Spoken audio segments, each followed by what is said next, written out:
Bismillahirrahmanirrahim. Assalamualaikum warahmatullahi wabarakatuh. Boleh dengar ke suara saya?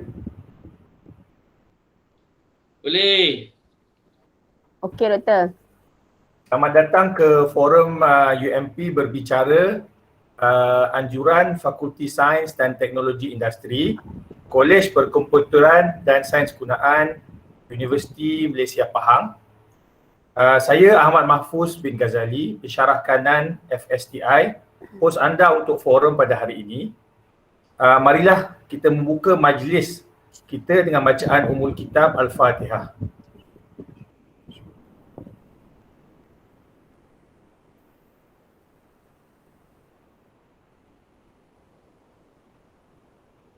Majlis mengalu-alukan kehadiran Timbalan Naib Chancellor Akademik dan Antarabangsa Profesor T.S. Dr. Muhammad Rosli Hainin dan juga Dekan Fakulti Sains Teknologi Industri Profesor Dr.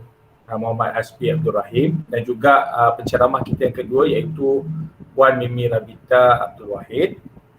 Kita bersiaran di saluran Google Meet dan insya-Allah sedang diusahakan juga bersiaran langsung di page Facebook Faculty of Industrial Sciences and Technology FIS.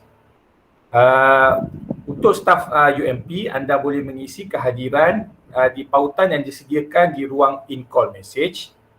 Sebelum kita mulakan majlis, saya akan bacakan atur cara majlis kita pada hari ini. Forum UMP berbicara kali ini menampilkan dua orang tokoh yang tidak asing lagi di kalangan staf UMP, iaitu Prof. Rosli dan juga Puan Mimi. Forum kita akan dimulakan dengan mendengarkan perkongsian daripada Profesor T.S. Dr. Muhammad Rosli Hainin, diikuti oleh Puan Mimi Rabita Abdul Wahid selama 30 minit setiap seorang. Selepas itu kita akan mengambil soalan daripada penonton untuk dijawab oleh setiap ahli panel selama lebih kurang 30 minit. Sebelum setiap penceramah membuat kesimpulan. Soalan-soalan boleh ditulis di ruang call-in message dan di Facebook. Saya minta kerjasama semua untuk mute mikrofon dan juga kamera ketika forum kita sedang berlangsung. Jadi untuk agenda kita yang pertama, biar saya bacakan sedikit biodata Profesor T.S. Dr. Muhammad Rosli bin Hainin. Beliau berasal dari Temerloh Pahang. Secara kebetulan saya dilahirkan di Temerloh Pahang juga.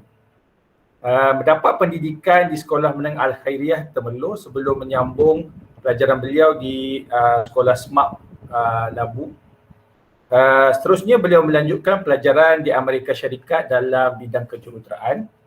Bermula dengan Diploma in Science, Indiana University. Seterusnya Bachelor in Civil Engineering di Clemson University. Master in Civil Engineering di University of Kansas dan akhirnya bergraduat dengan Doktor Falsafah di University of Alabama. Selepas itu beliau memulakan khidmat di Universiti Teknologi Malaysia selama 29 tahun dan kini berkhidmat di UMP sejak 2 tahun yang lepas. Beliau bergiat aktif dalam bidang penulisan akademik dan telah menerbitkan lebih 400 penerbitan dalam bentuk jurnal artikel, proceeding, buku, monograf, bab dalam buku dan rencana surat khabar dan majalah.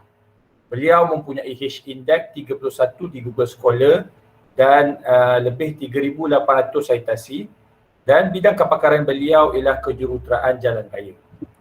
Antara rencana terkini beliau ialah asfalt campuran, turapan lestari diterbitkan di majalah Dewan Kosmik edisi Mei 2021, merealisasikan Jalan Sifar rosak, diterbitkan di Utusan Malaysia pada 4 Mac 2021. Nombor 3, usah pandang ringan bahaya memandu dalam banjir, diterbitkan di Berita Harian pada 11 Januari 2021. Dengan segala hormatnya, majlis menjemput Profesor T.S. Dr. Muhammad Rosli Hainin untuk menyampaikan perkongsian beliau selama setengah jam. Bismillahirrahmanirrahim. Terima kasih saudara pengerusi majlis Dr. Mahfuz. Yang saya hormati Dekan Fakulti Profesor Hasbi, tahniah Prof ya. baru kedai lagi baru mendapat title profesor.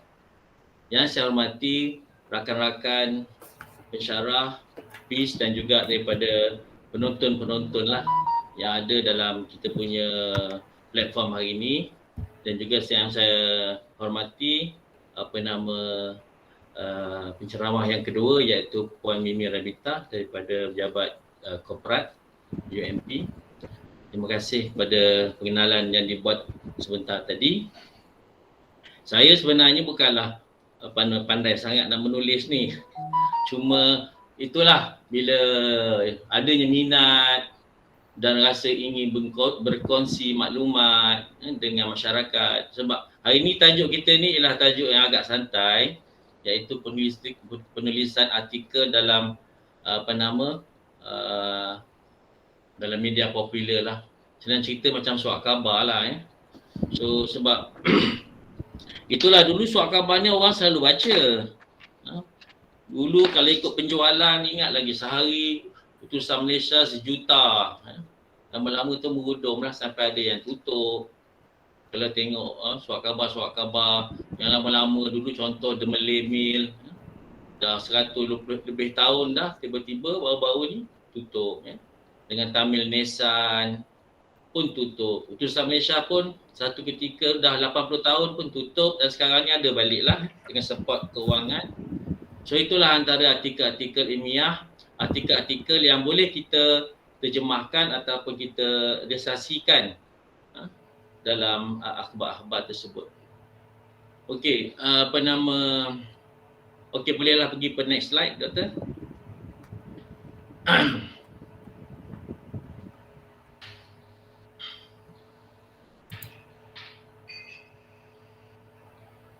Sebenarnya bila kita sebut pasal publication atau penerbitan ni banyaklah.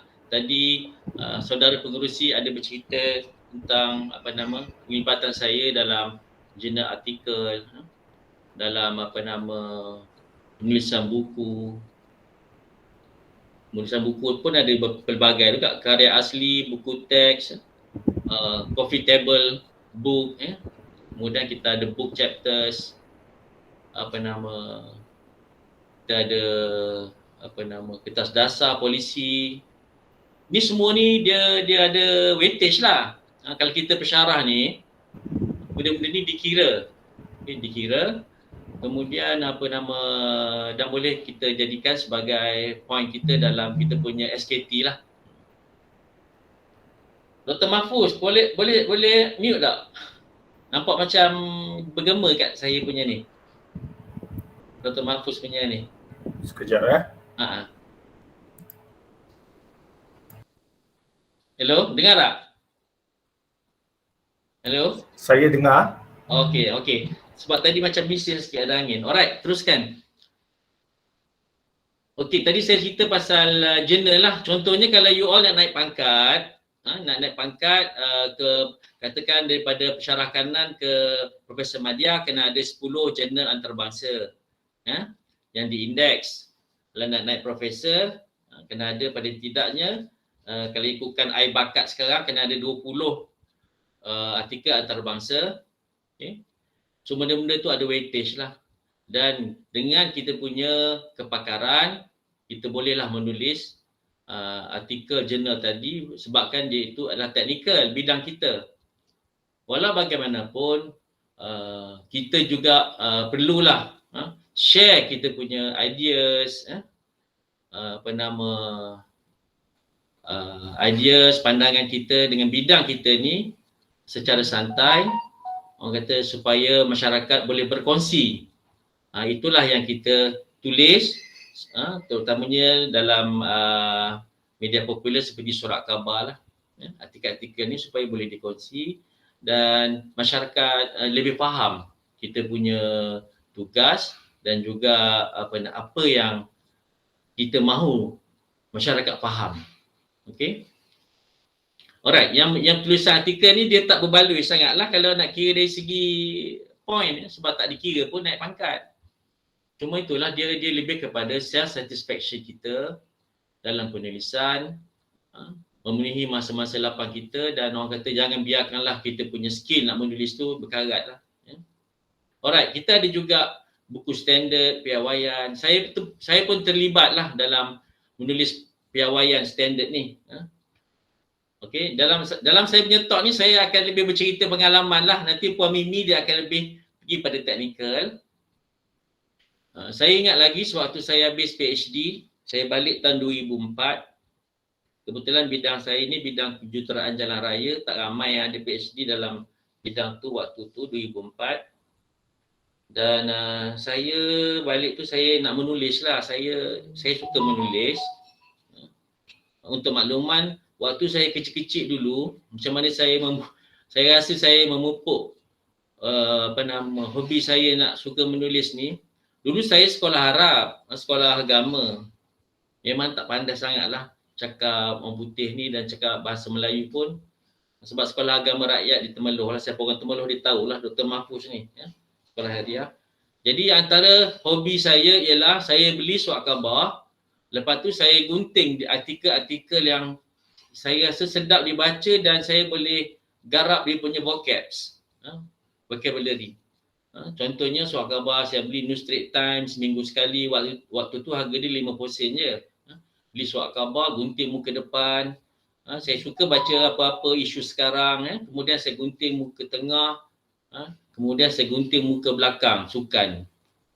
Jadi saya baca dan saya, especially surat khabar English lah, New Straits Times, saya akan catat wording dia lah, words, phrase. Dan saya catat, saya hafal waktu tu. Itu bagaimana saya orang kata garap lah, polish saya punya skill daripada sekolah dulu. Kemudian frasa-frasa tersebut bila saya dapati amat membantu saya lah dalam penulisan. Okay. So berbalik pada cerita tadi, cerita standard piawaian. Waktu saya balik PhD, saya first balik 2004. Kemudian waktu tu saya ingat lagi kita ada racing kereta tu di Sepang tu. Kita ada Formula One racing di Sepang. Dan waktu tu Formula Racing tu dia punya track racing tu hari terakhir tu dibatalkan lah disebabkan oleh hujan lebat. Bila kereta race racing dia dapati dia akan tempias semua, jadi pemandu tak dapat nak bawa, so dibatalkanlah acara tu. So saya pun terfikir nak tulis lah sebab saya punya bidang kejuruteraan jalan raya. Saya pun banyak belajar mengenai jalan yang boleh air masuk. Maknanya bila kita bawa atas jalan, bila hari hujan tak akan ada tempias lah, air tu masuk dalam jalan. So saya tulis satu short artikel kepada berita harian. Kemudian berkenaan dengan jalan yang boleh serap air. Pendek je, letters to editors berita harian. Hari ni saya tulis pendek je. Pendapat kolom untuk rencana untuk pendapat orang ramai. Dan besoknya publish. Okay. And the next day, editor tu kata tulis dalam bahasa Inggeris pula. Dia nak masuk dalam kawan dia New Straits Times. So saya tulis, translate, the next day masuk pula dalam New Straits Times. So saya punya cadangan tu lah, saya cadangkan supaya track kita ni di Sepang tu dibuat porous pavement dipanggil. Porous ni maknanya air boleh masuk lah. Okay, so waktu tu keluar lah. Saya bila dah keluar tu, maklumlah orang yang first time tulis ni, saya very excited lah. Saya excited. Aku punya idea ni ada juga orang terima lah. So excited, kemudian beberapa hari lepas tu saya dapat call. Daripada consultant engineering ni lah. Consultant ni kata, doktor, you memang bidang civil highway. Kita orang ada satu projek, dia kata kita orang nak develop guidelines untuk expressway lah, untuk jalan tol di Malaysia kata. Bersama dengan lembaga lebuh raya. So dia kata kalau doktor boleh bagi CV semua, kita orang nak include lah dia kata. So waktu tu saya pun seronok lah, saya okey je. Kemudian saya pun sama-sama dengan konsultan tadi, kita orang develop manual untuk design lebuh raya expressway. Waktu tu first lah saya involved dengan industries. So kalau tengok sekarang ni banyakkan lebuh raya tol ni dia punya material dan design tu kebanyakannya itu adalah daripada chapter 8 yang saya involve dalam pembikinan standard piawaian garis panduan tu lah. Okey, itu nak menunjukkan bahawa kadang-kadang simple things masyarakat akan tengok dan akan involvekan kita lah. So that's one thing yang mungkin dekan boleh highlight pada pensyarah-pensyarah muda-muda ni lah supaya benda-benda macam ni kita perbanyakkan lah. Okey, kemudian ulasan buku itu juga adalah satu penerbitan. Wawancara akhbar dan majalah. Ini pun selalu juga wartawan bila berlakunya sesuatu isu dia akan call kita. Ya, selalu sekarang ni dia akan call ataupun WhatsApp je. Especially bila dia dah tahu kita ni ada kepakaran. Saya memang banyak kali lah wartawan ni minta pendapat ya. Kemudian dia akan masukkanlah nama kita dalam artikel berita dia itulah, pelaporan berita ya. Contohnya jalan kerosakan jalan ya. So dia akan tanya apakah pendapat kita tentang orang mati langgar jalan berlubang. Banyak kes itu hari masa saya di Johor dululah. Waktu tu saya ingat lagi surat khabar Sinchu Delhi datang ke ofis saya di Skudai UTM. Waktu tu Johor ni terkenal JB lah, JB Johor Bahru. Orang panggil bandar jalan berlubang, JB. Banyaknya jalan yang berlubang dan tak ditampal. Jadi masyarakat di taman perumahan ni dia marahlah pada majlis dan editor Sinchu Delhi tu datang ke ofis saya di Johor dan temudugalah wawancara untuk Sinchu Delhi. Tapi saya pun tak tahu pula dia pun tak bagi tahu saya actually bila surat khabar tu diterbitkan. Okay. Jadi saya tertunggu-tunggu juga bila lah nak keluar gambar dan surat khabar. Sehingga satu hari tu dalam 2-3 minggu lah lepas tu temuduga tu ada kawan saya ni dia kebetulan dia ni pergi repair seluar. Ni cerita sampingan ya. Dia pergi repair seluar dekat satu kedai tukang jahit ni. Cina lah sebab surat khabar Sinchu Delhi. Jadi kawan saya pergi repair seluar. Lepas tu toki tu bungkus seluar dia tu dengan surat khabar. Dia bawa balik rumah. Okay. Jadi bila bawa balik rumah dia buka dia tengok surat khabar Cina tu gambar saya kat depan. So dia snap gambar tu, dia WhatsApp kat saya, dia bagi tahu lah. Prof, gambar Prof muka satu depan Sinchu Delhi ni 3 minggu lepas kata. So antara peristiwa-peristiwa lah yang saya tak boleh lupa lah ya. Rupanya front page tu ada gambar saya dan cerita tentang kerosakan jalan di Bandar Johor Bahru. Dan bila ada cerita tu, masyarakat pun kenal kita. Kebetulan pula saya selalu ke taman universiti tu, ke kedai-kedai. Dan ada toki-toki tu perasan sebab regular customer, dia pun tahu. Kata, you ada keluar tu surat khabar pasal jalan, saya lah kata. You orang jalan kata. Jalan raya punya orang Yes kata. So orang pun kenal dan ialah dia pun respect kita sikit lah sebab kita orang universiti So itulah antara benda-benda yang kita boleh contribute kepada masyarakat, hasil-hasil penulisan yang mungkin kita anggap alah benda ni tak ada benda pun, tapi bagi seorang tu ia lebih berharga lah. Okey doktor, next. Okey, surat khabar tadi saya dah cerita. Surat khabar ni dia konten pelbagai lah. Ada berita ni nak tulis berita berbeza dengan rencana lah. Nanti Puan Mimi akan cerita lebih lanjut. Kalau tengok dia punya evolusi dia, berita ni dah lama lah. Contohnya berita harian ni. Daripada tulisan font lama hinggalah yang terbaru ni. Sekarang ni pun kita boleh langgan secara online lah. So dulu seronok beli surat khabar ni pasal bukan saja kita up to date dengan persekitaran, tapi pelbagai lah. Kalau dulu dalam utusan Malaysia ada peraduan silang kata lah, peraduan teka bola dalam gambar So sanggup beli surat khabar, benda-benda macam tu So bagus kita baca surat khabar up to date. Cuma sekarang ni mungkin kita sibuk lah dengan kerjaya kita. Kadang-kadang tak baca pun surat khabar ni. Kalau tengok jualan surat khabar ni, sebab tu industri surat khabar dia banyak yang tutup ya.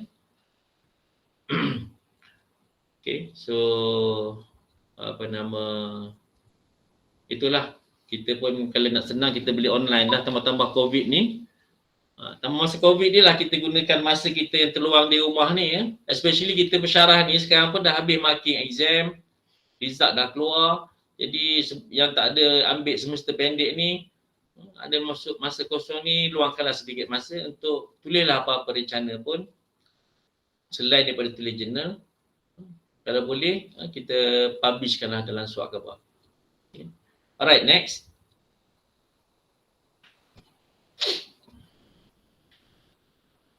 Contoh-contoh surat khabar you all semua pun dah tahu. Okay. Contoh surat khabar, New Straits Times, utusan. Saya perasan di pekan ni, saya selalu pergi satu kedai surat khabar ni. Yang lakunya memang cepat habis. Kalau hari Ahad tu, mingguan Malaysia lah. Kalau hari biasa ni, harian Metro. Dan New Straits Times ni jarang-jarang orang beli. Bila saya tanya kedai tu, dia kata kedai tu jual bila ada orang special order je dia tu. Maknanya tak ramai lah orang yang baca surat khabar English ni. Mungkin di bandar-bandar besar sahaja. Kemudian penulisan popular ni juga kita boleh share dengan kawan-kawan yang sebidang dengan kita. Contohnya di Bulletin Jurutera, Tinta Citra dan lain-lain magazine lah. Itu juga antara penulisan popular. Kemudian lagi santai kita boleh siarkan pada majalah yang berkala sebulan sekali ya. Seperti Dewan Kosmik, Dewan Masyarakat, Dewan Bahasa dan lain-lain lah. Okay, next.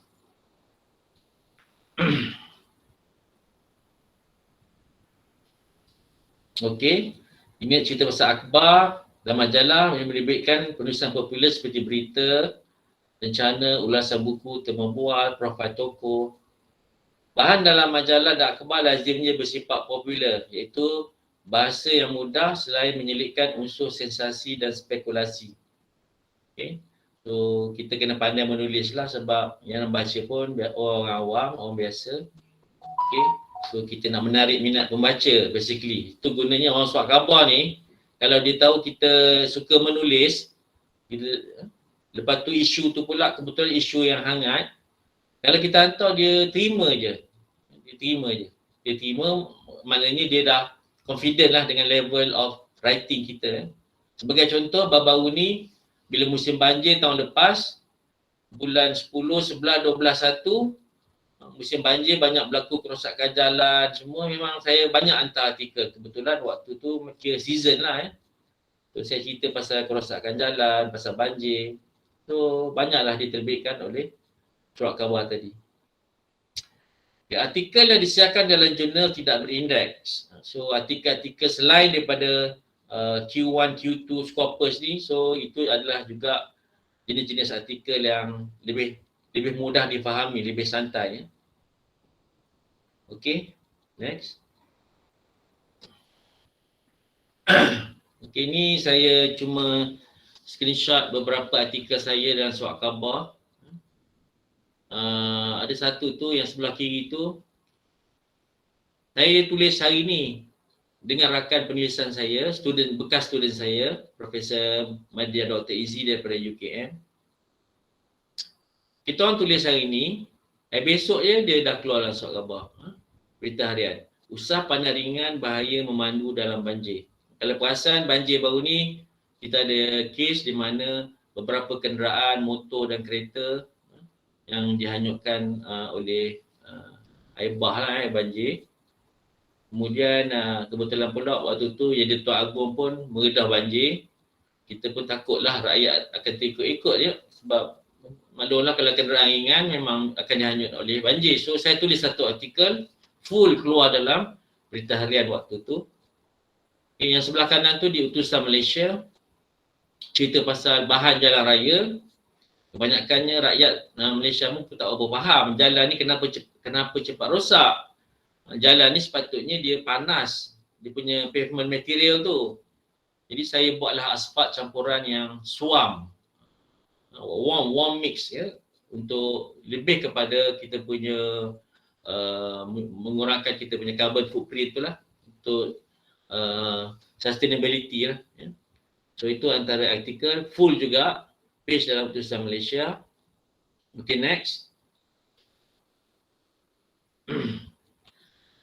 Surah berbahasa Inggeris pun kita try juga.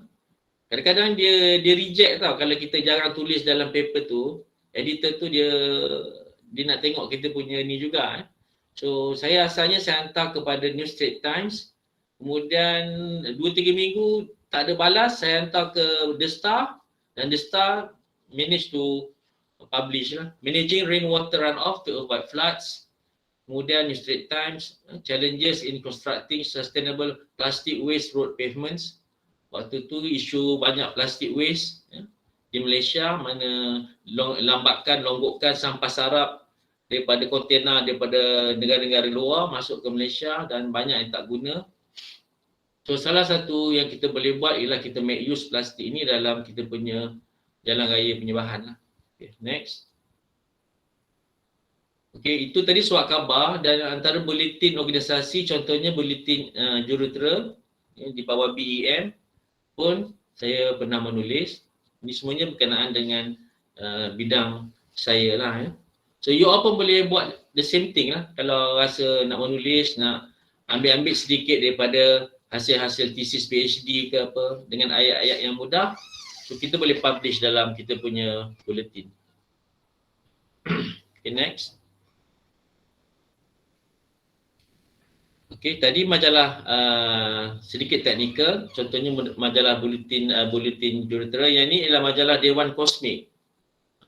Dewan Kosmik ni lebih kurang dewan masyarakat lah, di mana dia punya audiens itu adalah masyarakat umum. So cara penulisan dan juga tajuk pun kita buat lebih santai dan mudah dipahami lah. Okay, next. Okay. Saya dulu suka baca, bila beli surat khabar ni, dia punya rakan-rakan seperjuangan lah, macam kita academician ya. Yang dulu selalu tulis Datuk Sri Zaini Ujang lah. Dia ada satu kolom dia dulu. Okay. Apa nama, yang tersurat tersirat dia punya tajuk dia. Zaini Ujang ni dulu dia, waktu dia grad PhD Environment Engineering, dia ni jadi SU Datuk Najib. Tahun 88 sampai 90. Jadi dia ni yang rajin menulis lah surat khabar, teks-teks untuk Datuk Seri Najib. Kemudian cerita pasal environment pun dia selalu tulis tentang kesan-kesan alam sekitar.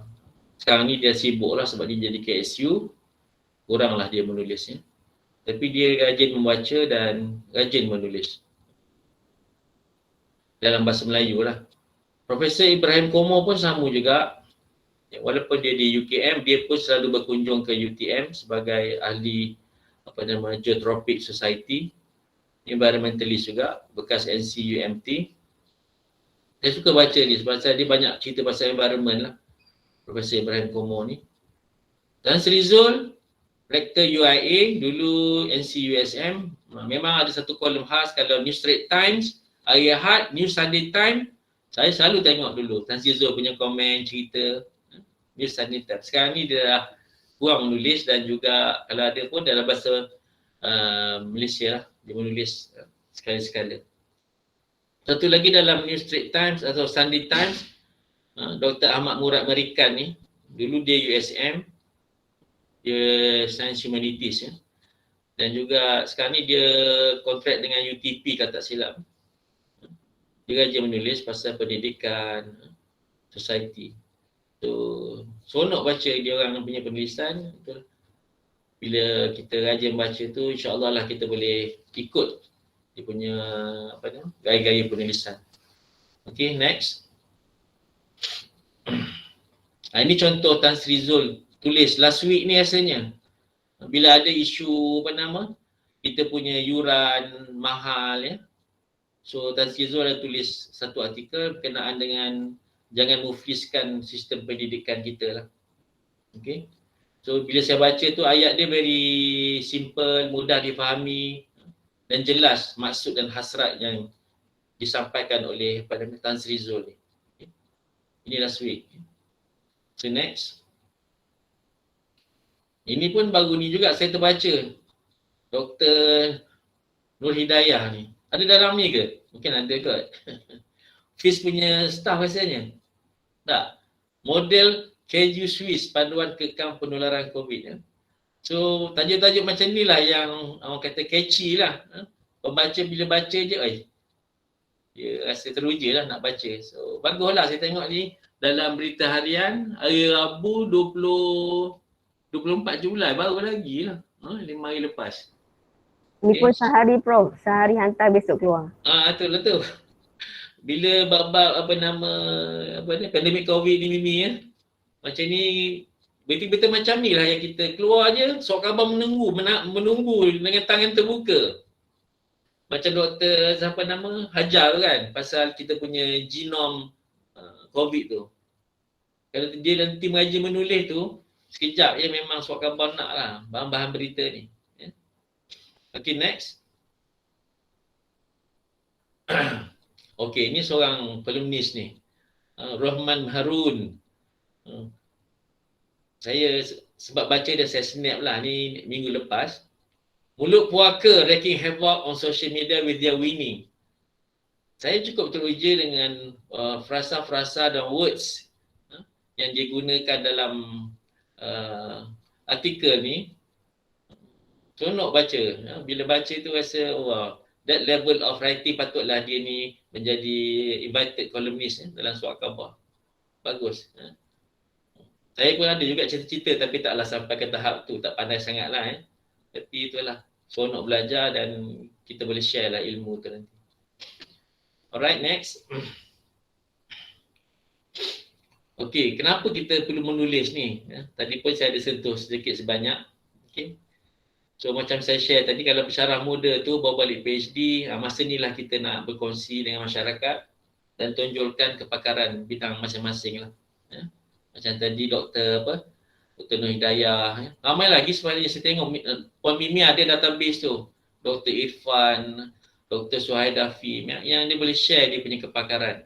Bagus ya. Cuma kita kena improve sikit dari segi tajuk-tajuk tadilah supaya bila orang selak je, flip je surat khabar tu, dia akan baca.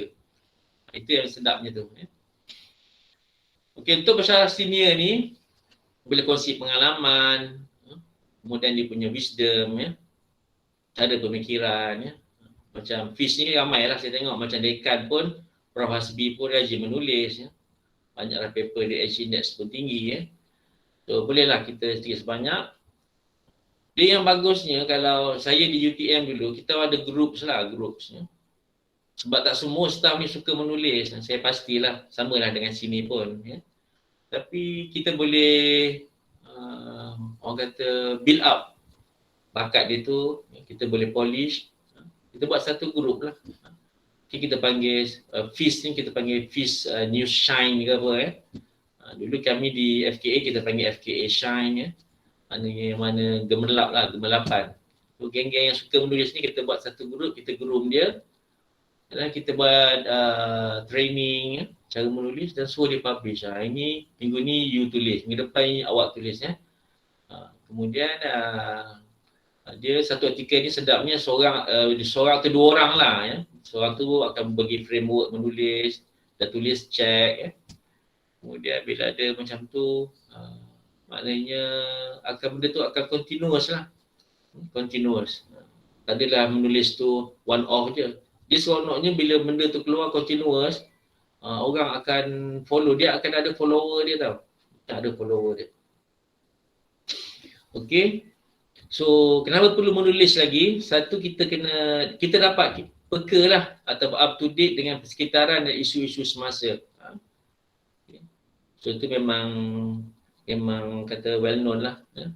Perlu, kita tak naklah walaupun orang tu dia bijak apa, tapi kadang-kadang bila tanya isu-isu semasa, dia tak dapat nak cerita. Ya? Tak baca pun surat khabar. Saya selalulah temu juga interview staff-staff ya.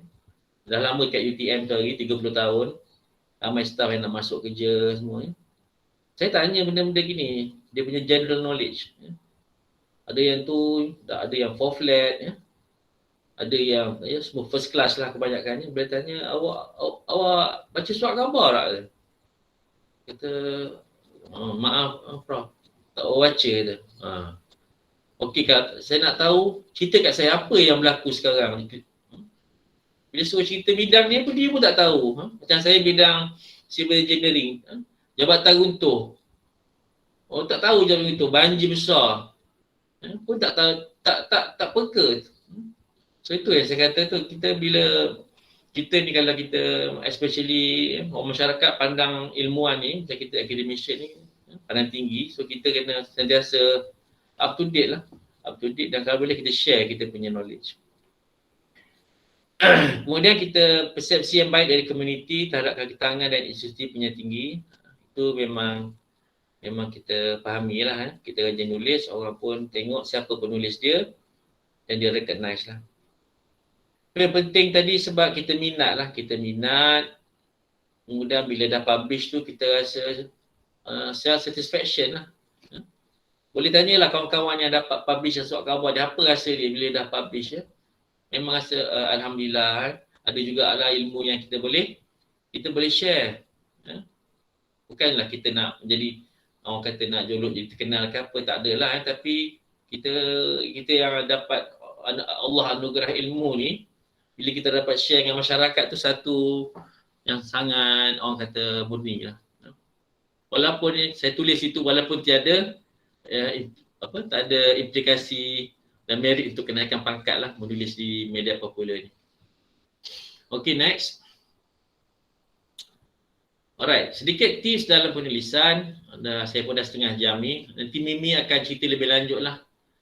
Artikel mesti sesuai dengan penerbit, isu semasa, beruji minda. Kemudian dia tengoklah short artikel ke artikel penuh. Bila suasana dia macam tense ya, di surrounding kita, kita boleh tulis artikel yang panjang. Contohnya saya tunjuk tadi yang saya tulis pasal banjir, meredah banjir, bahan-bahan waste material. Itu bila benda yang hot, kita tulis panjang. Okay, next. Kemudian gaya penulisan akhbar tersebut, tengok jenis-jenis akhbar tadilah. Kalau teknikal, majalah bulletin lain sikit dia punya cara dia. Majalah berita harian ataupun harian punya daily news lain. Kemudian kalau boleh idea asal, kita tak plagiat mana-mana atau compile kerja-kerja orang. Let it be our own original ideas. Mulakan dengan fakta yang paling penting terlebih dahulu. Ini memang catchy lah. Contohnya tadi yang Swiss cheese tadi kan, keju Swiss tadi untuk pandemik COVID. Itu antara yang boleh menangkap pembaca. Argumentasi yang logik, dalam tu kita bahaskan dan gabungkan fakta dan pandangan. Itu normal dalam kita penulisan. Next. Gunakan petikan quotes kalau ada quote-quote yang mana boleh support kita punya phrases atau sentences. Tulis dalam bentuk aktif, laras mudah faham ni. Okey, ini semua you all tahulah. Tajuk ringkas dan menarik. Next. Sikit lagi. Gunakan analogi, struktur teori atau konsep. Okey. Elak guna jargon ataupun istilah teknikal. Sertakan gambar yang berkaitan dengan penulisan. This is important. Kadang-kadang orang kata apa? A picture tell thousands words. Sertakan gambar dan jawatan kita bersama artikel tersebut. Ini yang cantik. Kadang-kadang editor dia minta, kalau dia dah kenal kita, Prof boleh bagi gambar yang terkini tak? Kalau yang baru-baru tu mungkin dia kata dia minta nama dan jawatannya. Okay, next. Satu atau dua penulis sahaja untuk satu artikel, jangan meramai. Sertakan pengakuan bahawa artikel adalah asli. Tempoh penerimaan adalah sangat subjektif. Jika tidak diterbitkan dalam seminggu dua, hantar ke tempat lain. Kita beritahu editor tu, lama tak ada respon, kita nak hantar tempat lain. Okay, rujukan tidak ditulis secara nyata. Ini berbeza dengan jila lah. Sebab kita ni macam bibliografi lah. Kita baca banyak benda, tapi kita tak tulis lah dekat situ. Artikel tiada proses pewasitan. Itu sebabnya tak masuk dalam kenaikan pangkat semua. Sebab ini adalah kita punya own ideas dan tak ada orang yang access kita punya ideas tu. Alright, next. Sikit lagi. Artikel biasanya disunting oleh penyunting. Itu dia tak banyak. Kadang-kadang kalau dia dah tahu kita dia rajin menulis, dia terus publish je. Kalau dia baca sikit ada rasa janggal, okey dia dia akan ubah sikit lah. Saya pernah juga 2-3 artikel saya, editor dia ubah tajuk dia kata. Okey lah, kita terima lah. Alright, boleh kita dapatkan pandangan kedua, terutamanya orang bukan dalam bidang kita untuk pastikan penulisan mudah difahami oleh orang ramai. Saya selalu buat benda ni lah sebab saya tak nak short sendiri. Bila saya dah tulis ya, kemudian bagi orang lain baca dulu. Saya suka kadang-kadang sebelum tidur saya WhatsApp lah. Geng-geng saya akan buat tulis panjang, saya punya framework artikel saya tanya kawan-kawan, okey tak? Kawan saya ni lah.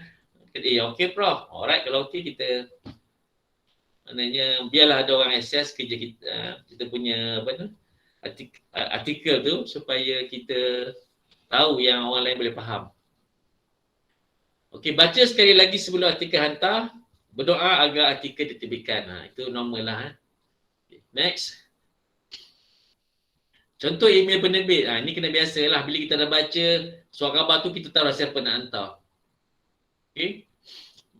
Berita Harian Nazmi, Utusan Malaysia, Laupa. Actually, masa saya di UTM dulu, nama-nama ni memang biasa. Dulu waktu sebelum COVID dulu, diorang ni kita jemput ke universiti. Tengok kita punya lab, kita punya produk, innovation. Jadi diorang ni pun boleh tulis mengenai kita punya produk dan universiti kita tadilah ataupun center makmal kita. Kemudian bila dah ada platform tersebut, kita ada establish networking dengan editor-editor ni, mudahlah nanti kita nak slot in any articles dalam section dia orang ni. Macam Cik Laupa Junus ni, dia selalu cerita pasal research di university, education. So kalau dia dah bagus dengan UMP, contoh Puan Mimi selalu communicate dengan Cik Laupa ni, nanti dia agak mudah lah untuk staff-staff kita hantar dan dia akan terima dalam surat khabar tersebut lah. Okay, next. Okay, New Straits Times, Sinar Harian. So kita benda-benda ni kita selalunya dekat kita punya fingertips lah. Next. Contoh-contoh panduan penulisan pun kita boleh tengok. Dia akan provide lah. Next. So, you pun boleh Google lah. Benda-benda ni banyak. Ni kalau nak tulis kat Dewan Kosmik pun boleh. Ada dia bagi contoh-contoh. Next. Sahaja nak share, saya di UMP ni dah hampir 2 tahun tapi saya start menulis waktu isu banjir dululah. Saya start menulis Ogos 2020 sampailah bulan Mei lepas dan itulah yang banyaknya saya dapat tulis.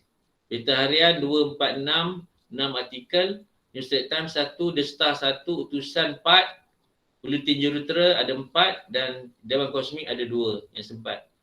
Tapi memang sibuk lah. Kalau you all ni, macam saya di admin TNCA, masa memang selalu mencemburui lah. Kadang-kadang benda ni saya spend malam-malam. Saya, itulah kalau rajin menulis ya. Saya bukan nak share juga pengalaman. Saya dulu waktu jadi ketua jabatan, pentadbir di akademik di fakulti, memang saya spend dalam 2-3 jam juga sehari selepas office hours untuk saya menulis lah. Ya. Kalau habis pukul 5 tu saya selalu balik pukul 6. Saya type sikit, malam saya sambung pula. Lepas anak-anak dah tidur, pukul 11 tu saya sambung balik, tulis sampai pukul 1. Tapi sekarang dah tua dah tak larat dah lah. Tulis dia punya frame semua, tulis lebih kurang. Kita ajak member kita share dan kita sama-sama produce satu artikel. Alright, next. Okay. So inilah masa bila kita ber-PKP di rumah ni, ada masa lebih, bolehlah kita menulis tapi hati-hati menulis. Janganlah tajuk tu macam orang ni tulis tu lah. Lelaki nyaris maut dilanggar pokok. So kalau kita baca frasa yang biasa, lelaki nyaris maut dilanggarnya pokok kan. Tapi kalau itulah ayatnya pun salah dan digelak dia orang lah. So itu antara artikel yang kita kena ni lah pastikan dia betul lah. Next. Okey, ini antara rujukan yang saya buat untuk saya dapatkan slide-slide dan ilmu untuk kita share pada hari ini. So itu sajalah. Dalam 40 minit saya punya presentation, rasa habis dah lepas ni tak? Doktor? Ada lagi doktor? Tak ada aku. Okay, terima kasih banyak doktor. Alright. Okey, saya mengucapkan terima kasih banyak-banyak kepada Prof TS Dr. Muhammad Rosli Ainin. Jadi untuk yang seterusnya kita akan mendengar perkongsian daripada Puan Mimi Rabita Abdul Wahid. Beliau merupakan pegawai eksekutif kanan unit komunikasi korporat di Pejabat Naib Chancellor UMP. Dilahirkan di Yan Kedah dan dibesarkan di Kota Tinggi Johor. Beliau mendapat pendidikan di Kolej Tunku Ampuan Mariam dan juga SMKA Segamat sebelum melanjutkan pelajaran di UiTM Shah Alam dalam degree in Corporate Administration dan sekarang sedang melanjutkan pelajaran di UMP dalam bidang MBA lah. Sebelum berkhidmat di UMP, beliau berkhidmat di Perbadanan Johor selama 8 tahun dan Puan Mimi ini merupakan salah seorang daripada orang lama lah di UMP dan /Kuptem sebab beliau berkhidmat sejak tahun 2003 dan kini beliau berkhidmat di unit komunikasi korporat Pejabat Naib Chancellor dan bertanggungjawab dalam bidang perhubungan awam, perhubungan media, pengurusan aduan dan berkaitan dengan penjenama universiti. Jadi dengan segala hormatnya saya mempersilakan Puan Mimi Rabita Abdul Wahid untuk menyampaikan perkongsian beliau. Terima kasih Doktor pengantar hari ini. Boleh dengar tak? Boleh. Okey. Assalamualaikum warahmatullahi wabarakatuh dan selamat pagi. Terima kasih Dr. Mahfuz yang dihormati Dekan FIS Prof Dr. Muhammad Hasbi dan sangat dihormati Prof Dr. Rosli yang sama-sama dapat kita bertemu dalam sepadang hari ini sebab memang kalau Prof ingat kita plan lama juga Prof. Kita kata kita nak jumpa dengan kita punya para pensyarah untuk Prof kongsikan pengalaman Prof macam mana culture menulis tu. So Prof kata dekat UTM kita ada macam ni. Jadi saya kata macam why not Prof kita kongsikan dengan kita punya pensyarah yang muda di UMP ni. So kita rasa dengan energetiknya pensyarah kita yang baru balik daripada luar negara. So yang tengah bersemangat buat kajian, yang banyak terbitkan jurnal sebagainya. So why not kita share pengalaman mereka ini bersama dengan komuniti masyarakat. So okey, kita akan mulakan sesi perkongsian untuk berbicara. Yang ini kita akan lebih santai kok Prof. Kita dah dengar dah banyak tadi Prof bercerita tentang pengalaman bagaimana terlibat dengan penulisan dan sampai ke hari ini masih lagi menulis. Kadang-kadang malam-malam pun message kat Prof hari ni keluar. Oh ya ke keluar? Prof kata. Prof boleh tak perasan. Tak perasan keluar publication dan sebagainya. So alhamdulillah lah Prof dapat join sama-sama hari ini dan insya-Allah untuk terutamanya FIS kita sangat mengalukan lah penganjuran program seperti inilah dan kita harapkan ini adalah permulaan dan insya-Allah kita akan boleh susuli dengan bengkel dan sebagainya bagi tujuan untuk kita asah skill menulis. Maknanya bukan sehari kita boleh menulis dan sebenarnya dia tidak susah pun sebenarnya, just kita nak komitmen saja. Okey, doktor kita pergi ke next slide. Okey, untuk kita bercerita tentang penulisan, Prof tadi dah banyak sangat cerita tentang menulis rencana, berita dan kadang-kadang Prof sebenarnya ada antara pensyarah kita dia kata okey saya nak hantar rencana. And then bila bagi kata dah dalam 400 atau 500 patah perkataan dan kita nampak ini sebenarnya lebih kepada news. So mereka pun confused macam mana news, macam mana artikel ataupun rencana. Jadi kita kata okey sebenarnya mungkin dia adalah sama tapi berbeza. Maksudnya dia sama tapi berbeza. Okey. Maksud samanya kalau kata kita menulis berita dia boleh kita jadikan sebagai rencana dan daripada asasnya rencana kita boleh jadikan dalam bentuk berita. So nanti kita akan tengoklah apa bezanya. Dan kenapa adalah untuk kita tadi macam Prof kata kita nak meningkatkan imej diri, Dan juga jangan lupa kita nak perkenalkan universiti. Sebab selama ni kalau kata ada juga kadang-kadang penulis kita kadang hantar nama saja, tapi tak ada daripada Universiti Muncul Pahang. Kita kata alamak rugilah kan, sebab kita nak orang, dia adalah sebagai kita punya ambassador juga kepada universiti. Yang keduanya, objektif kita ni kita nak tengok dari segi penulisan, teknik penulisan yang lebih bersistematik. Dan sebenarnya macam Prof kata, dia taklah sangat susah, tapi sebenarnya kita just tahu apa isu-isu je, isu yang penting dan juga cara tata letak ataupun presentation yang kita nak buat.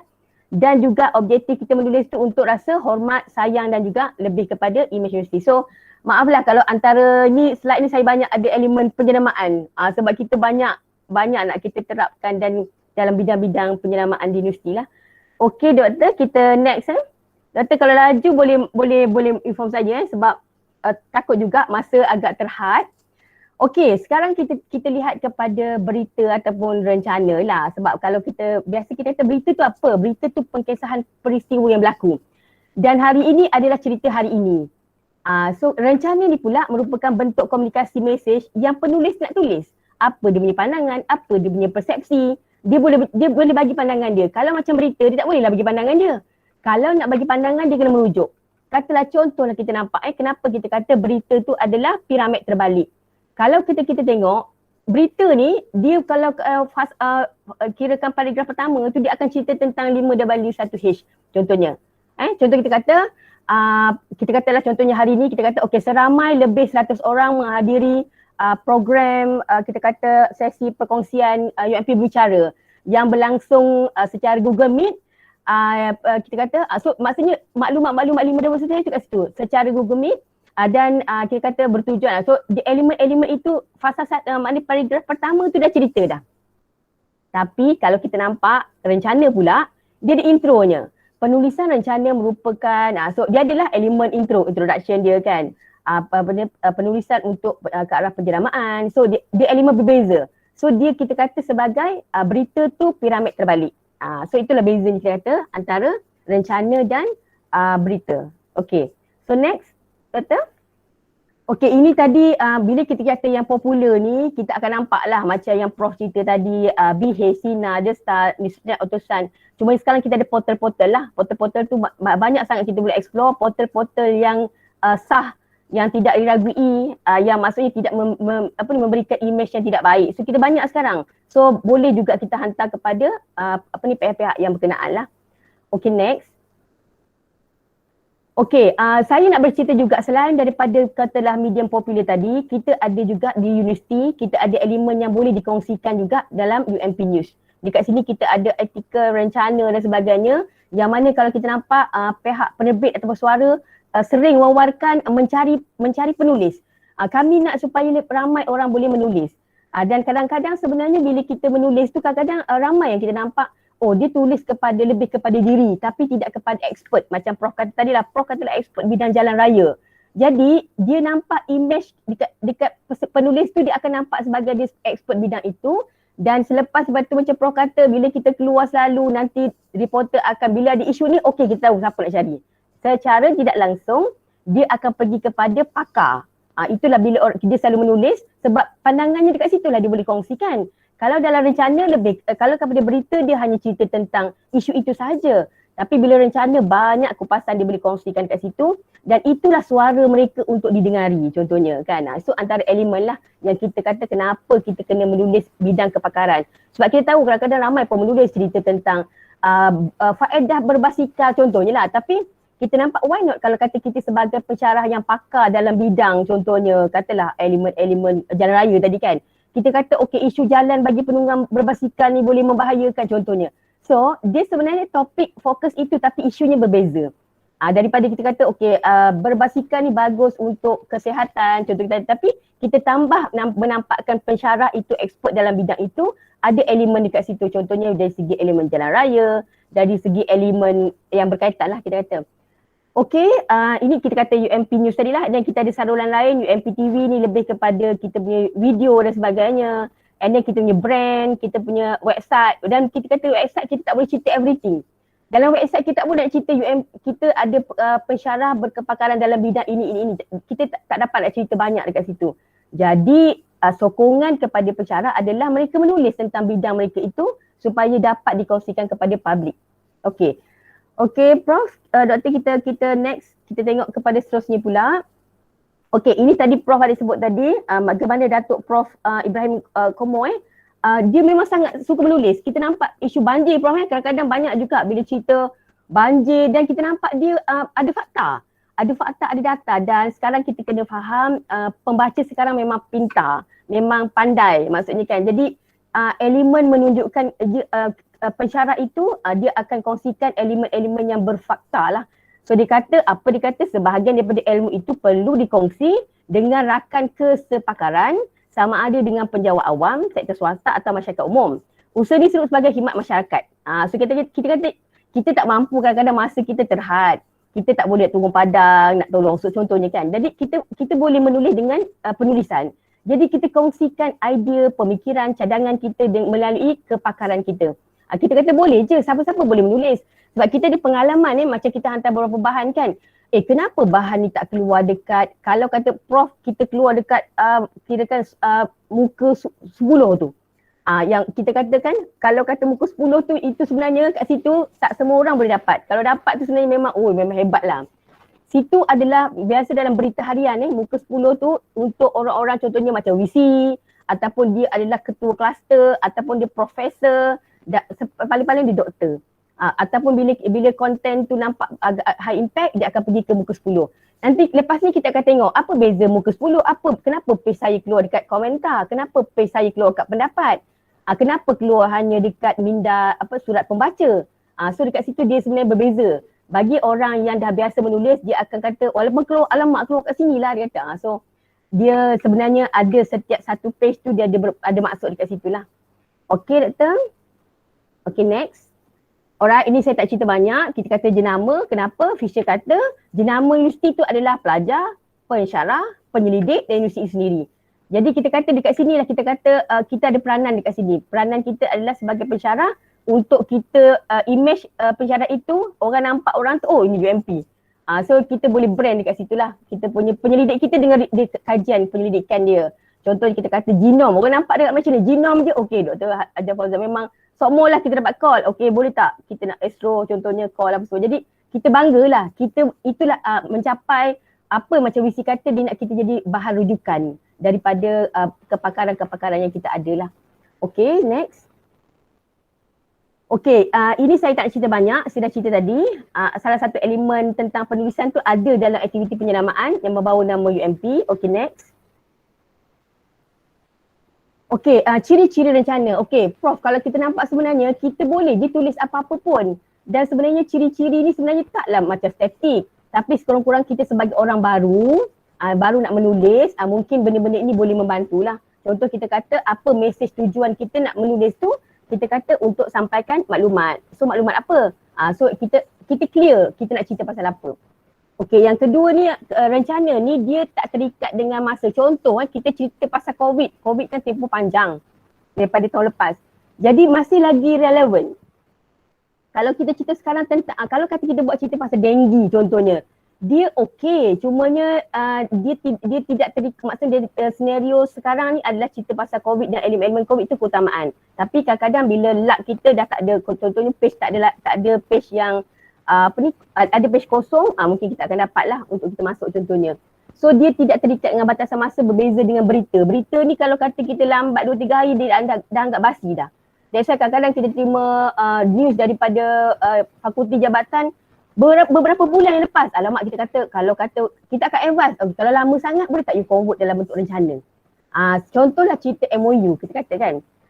Katalah kita fakulti menjalinkan MOU dengan pihak company ni pada bila? Tapi program tu berlaku Julai. Bukan Julai, maksudnya berlaku Julai tahun lepas lah, setahun. So kita kata okay, why not kita cerita, kita buat rencana. Kita kata kolaborasi antara UMP, katalah fakulti dengan syarikat ini telah berjaya melahirkan berapa dan graduan kita. So kita elemen-elemen tu kita boleh convert kalau news lama ni berbentuk rencana. So itu yang kita nak supaya sebenarnya rencana lagi mudah. Maksud tak terikat dengan masa lah, kena cepat keluar. Sebab kalau tak kata ni tahun bila punya, tahun lepas kan. Okay. And then dia bersifat objektif. Objektifnya adalah kita tahu apa kita nak tulis. Kalau kita tengah cerita tentang mikroorganisma contoh kan, kita akan fokuslah tajuk tu. Tak adalah tiba-tiba kita kata bila kita boleh compare, okey negara lain macam mana. Memang kita kena buat kajian lah, maksudnya sebelum kita menulis tu kita kena ada kerangka macam Prof kata. Kerangka tu sangat penting supaya kita akhirnya, sebab kita limit. Kita tak boleh banyak contohnya kan, jadi kita kena plan juga. Okay, and then dia berbentuk essay formal. Ini macam kita SPM dulu lah, kita belajar kan. Cumanya kali ni dia lebih macam mana kita nak insert gambar rajah ke contohnya. Cuma kalau dalam akhbar biasanya ada juga kadang lecturer kita hantar gambar rajah. Lepas tu bila kita hantar juga kadang tak keluar. Sebabnya kadang-kadang gambar rajah tu bila kita ambil sumbernya dia tak jelas. Sebabnya dia nak jaga juga kualiti kan. Jadi mungkin dia tak dapat keluarkan. So itulah kadang-kadang antara ada beberapa lah benda yang kita kena faham lah. And then yang kedua, biasa gambar rajah ni page limited. That's why kadang-kadang bila dalam bentuk portal online okey kadang-kadang, tapi bila dalam bentuk printed tu limit.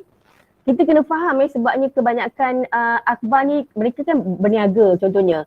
So kita kena tahu kita nak keluarkan artikel rencana ni kita tak perlu bayar pun kat mereka. Sepatutnya kita kena bayar lah sebabnya page tu setiap tu ada nilai. Contoh, kita kata dalam surat khabar. Surat khabar satu page penuh katalah muka 10 tu RM16,000 kalau kita convert. So itu nilainya kalau kata ROI dari segi kami membuat pelaporan, okey, lecturer kita menulis sebenarnya dekat situ ada value kepada universiti dari segi ROI-nya dekat situ. So sebenarnya kita ada juga kata saya nak menulis tapi boleh bayar tak? Macam mana tu bro? Ada yang kata okey saya nak menulis tapi kalau bayar nak lah contohnya kan. Yang tu nanti kita mungkin boleh kupas kot. Boleh berbayar, kebarangkalian mereka akan bayar. Tapi sebenarnya untuk yang muda-mudi yang baru-baru ni, lepas dia confident, dia minta kita tulis, okey boleh bayar. Kalau kata kita nak kita punya keluar, dia tak akan bayar lah biasanya. Tapi sebenarnya value tu kita dah berbangga pun, value yang kita keluar tanpa berbayar tu. Cumanya kalau kata kita dapat call daripada reporter, okey boleh tak you tulis tentang ini macam Prof kata kan. Okey normally dia akan berbayar dalam 200 kalau 300. Saya masih ingat lagi arwah Dr. Rozi film. Tiba-tiba minta tulis tentang SME saya rasa, ekonomi SME. And then dia kata, Pomi kenapa dia minta nombor akaun saya? Dia terperanjat sebabnya berbayar contohnya kan. So kita kata ada yang berbayar, maksudnya yang kalau mereka page tu mereka nak keluar, biasa dia orang akan okey kami akan bayar. Tapi dalam keadaan situasi sekarang kita pun faham macam mana akhbar kan, jadi kita pun kita kata itu luck lah kalau kata mereka nak bayar lah. Okay, so and then kita meneroka secara menyeluruh. Normally dalam tu kita akan bagi intro, and then ada isu-isu, and then ujung tu mungkin kita ada pendapat sedikit, 1-2, and then pada pendapat boleh juga saya berpendapat so boleh dekat situ. So itulah dia bezanya rencana dan ciri-ciri rencana yang biasa kita boleh rujuk lah. Okay, seterusnya next Doktor. Okay, jenis penulisan ni yang ini banyak sangat kalau rencana berbentuk penerangan, berbentuk sejarah. Katalah tahun depan UMP menjelang 20 tahun UMP tahun depan. Kita kata nak tulislah something kita kan, kita nak ceritakan. Okay, UMP ditubuhkan pada bila, pada masa ini kita beroperasi dengan 2 kampus di Pekan dan Gambang, seramai berapa ribu orang telah kita lahirkan dengan berteraskan kejuruteraan teknologi kreativiti. So kita kupas benda tu, dia sangat leisure, santai dan benda tu berfakta lah. So itulah kita kata contoh sejarah. And then ada berbentuk pengalaman sendiri. Okay, pengalaman sendiri kita dulu pernah menjadi sukarelawan masa kita mengerjakan haji contohnya. And then sekarang ni baru lepas ni kata musim haji. Jadi kita kena tengok timing rencana nak bagi keluar ni biasa kita kena faham timing apa. Okay, sekarang timing apa kita nampak. Okay, pelajar baru nak masuk kampus, pelajar baru and then masih lagi belajar online. Okay, so apa lagi kita kata. Okay, sekarang ni musim kadang cuaca panas. Jadi elemen-elemen tu kita boleh antara tajuk yang berkaitan yang kita rasa okey sesuai lah benda ni dan biasa boleh keluar, maknanya senang keluar lah kita kata yang berkaitan.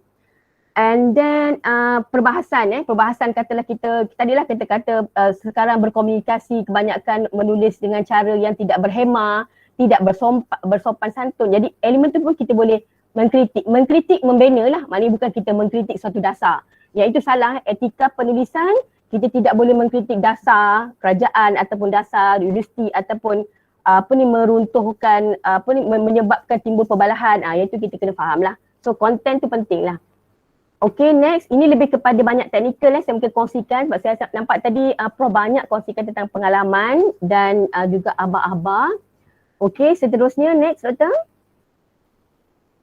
Okay, asas penulisan ni bagian baru Prof. Mungkin Prof dia dah biasa dah ni, dia kata tak perlu ni pun, tapi bagian baru ni kita kena buat kajian. Macam mana kajian? Biasa orang dulu kan pagi-pagi dia buka surat khabar. Oh banyak macam ni, banyak cerita pasal ni contohnya. Tapi sekarang online ni kita boleh tengok je dekat FB. Kadang FB wall pun boleh jadi tajuk.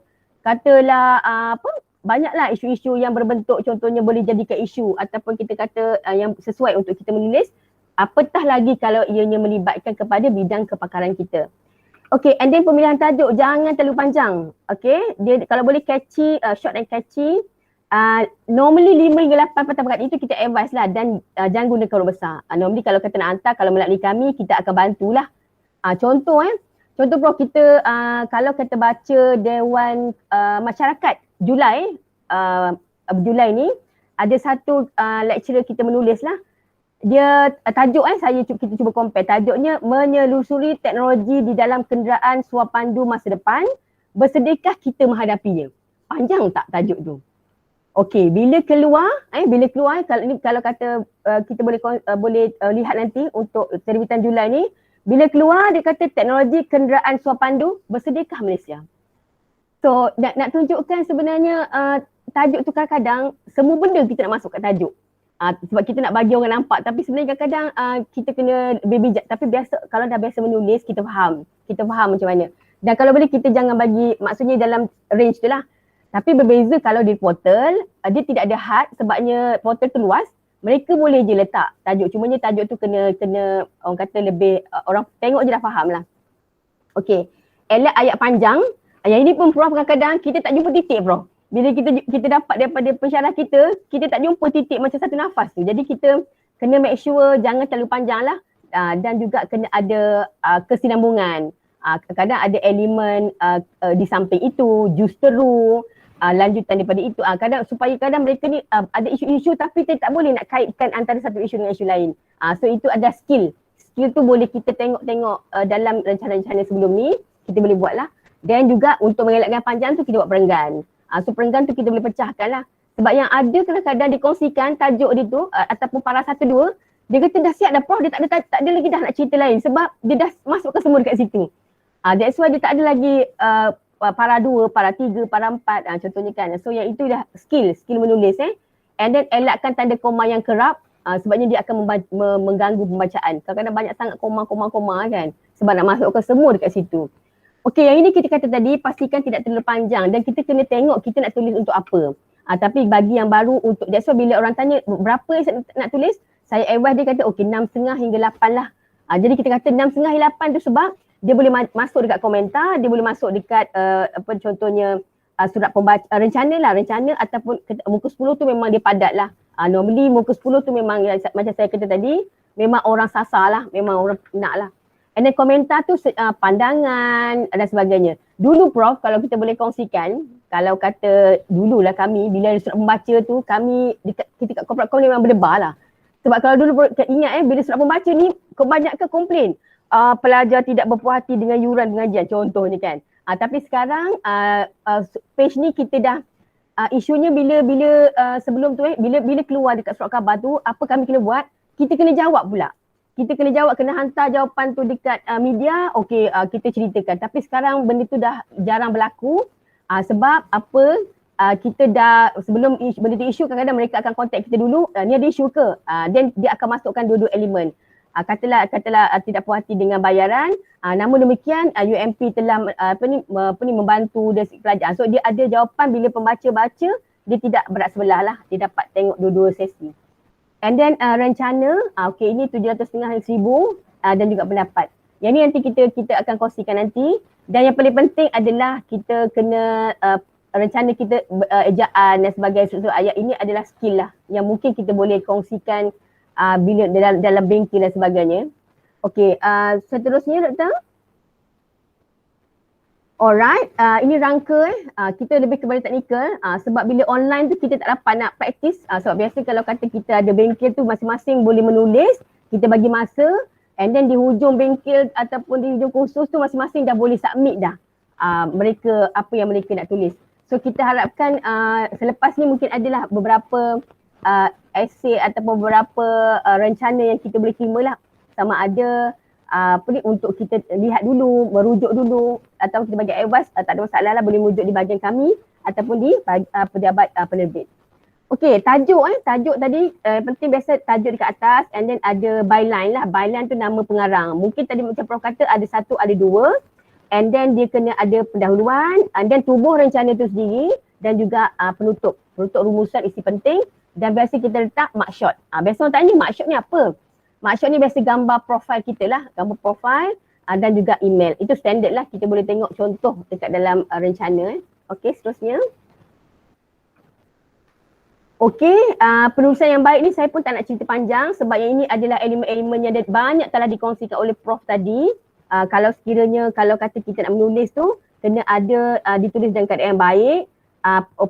Dia punya cara bentuk komunikasi, penggunaan ayat dan tidak terlalu ilmiah. Yang ini kadang-kadang cabarannya sebab kita bila menulis, kita kena faham yang nak baca ni katalah dalam berita, dalam surat khabar, yang bacanya adalah pelbagai jenis kalangan.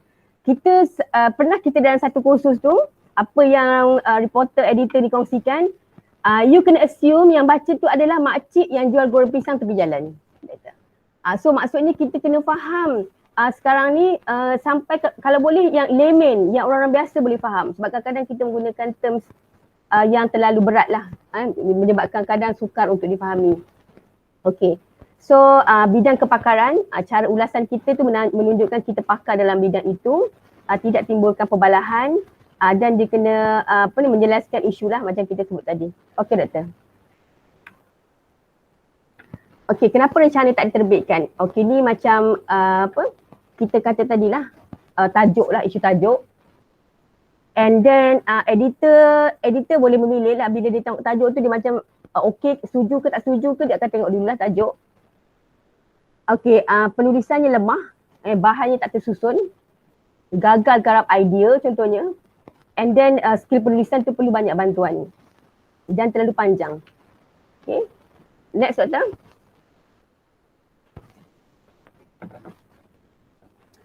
Okey, ini kita kongsikan plan strategik ni sebab kita nak tengok mungkin kita boleh menulis tajuk-tajuk yang sesuai.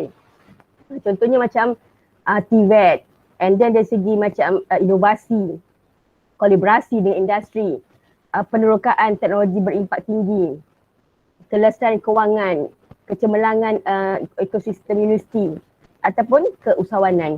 Okey, ini juga sebenarnya kita boleh tengok nantilah tajuk-tajuk yang kita boleh sesuai kalau kata kita nak highlightkan tentang peran strategik universiti kepada pihak luar. Okey, doktor seterusnya.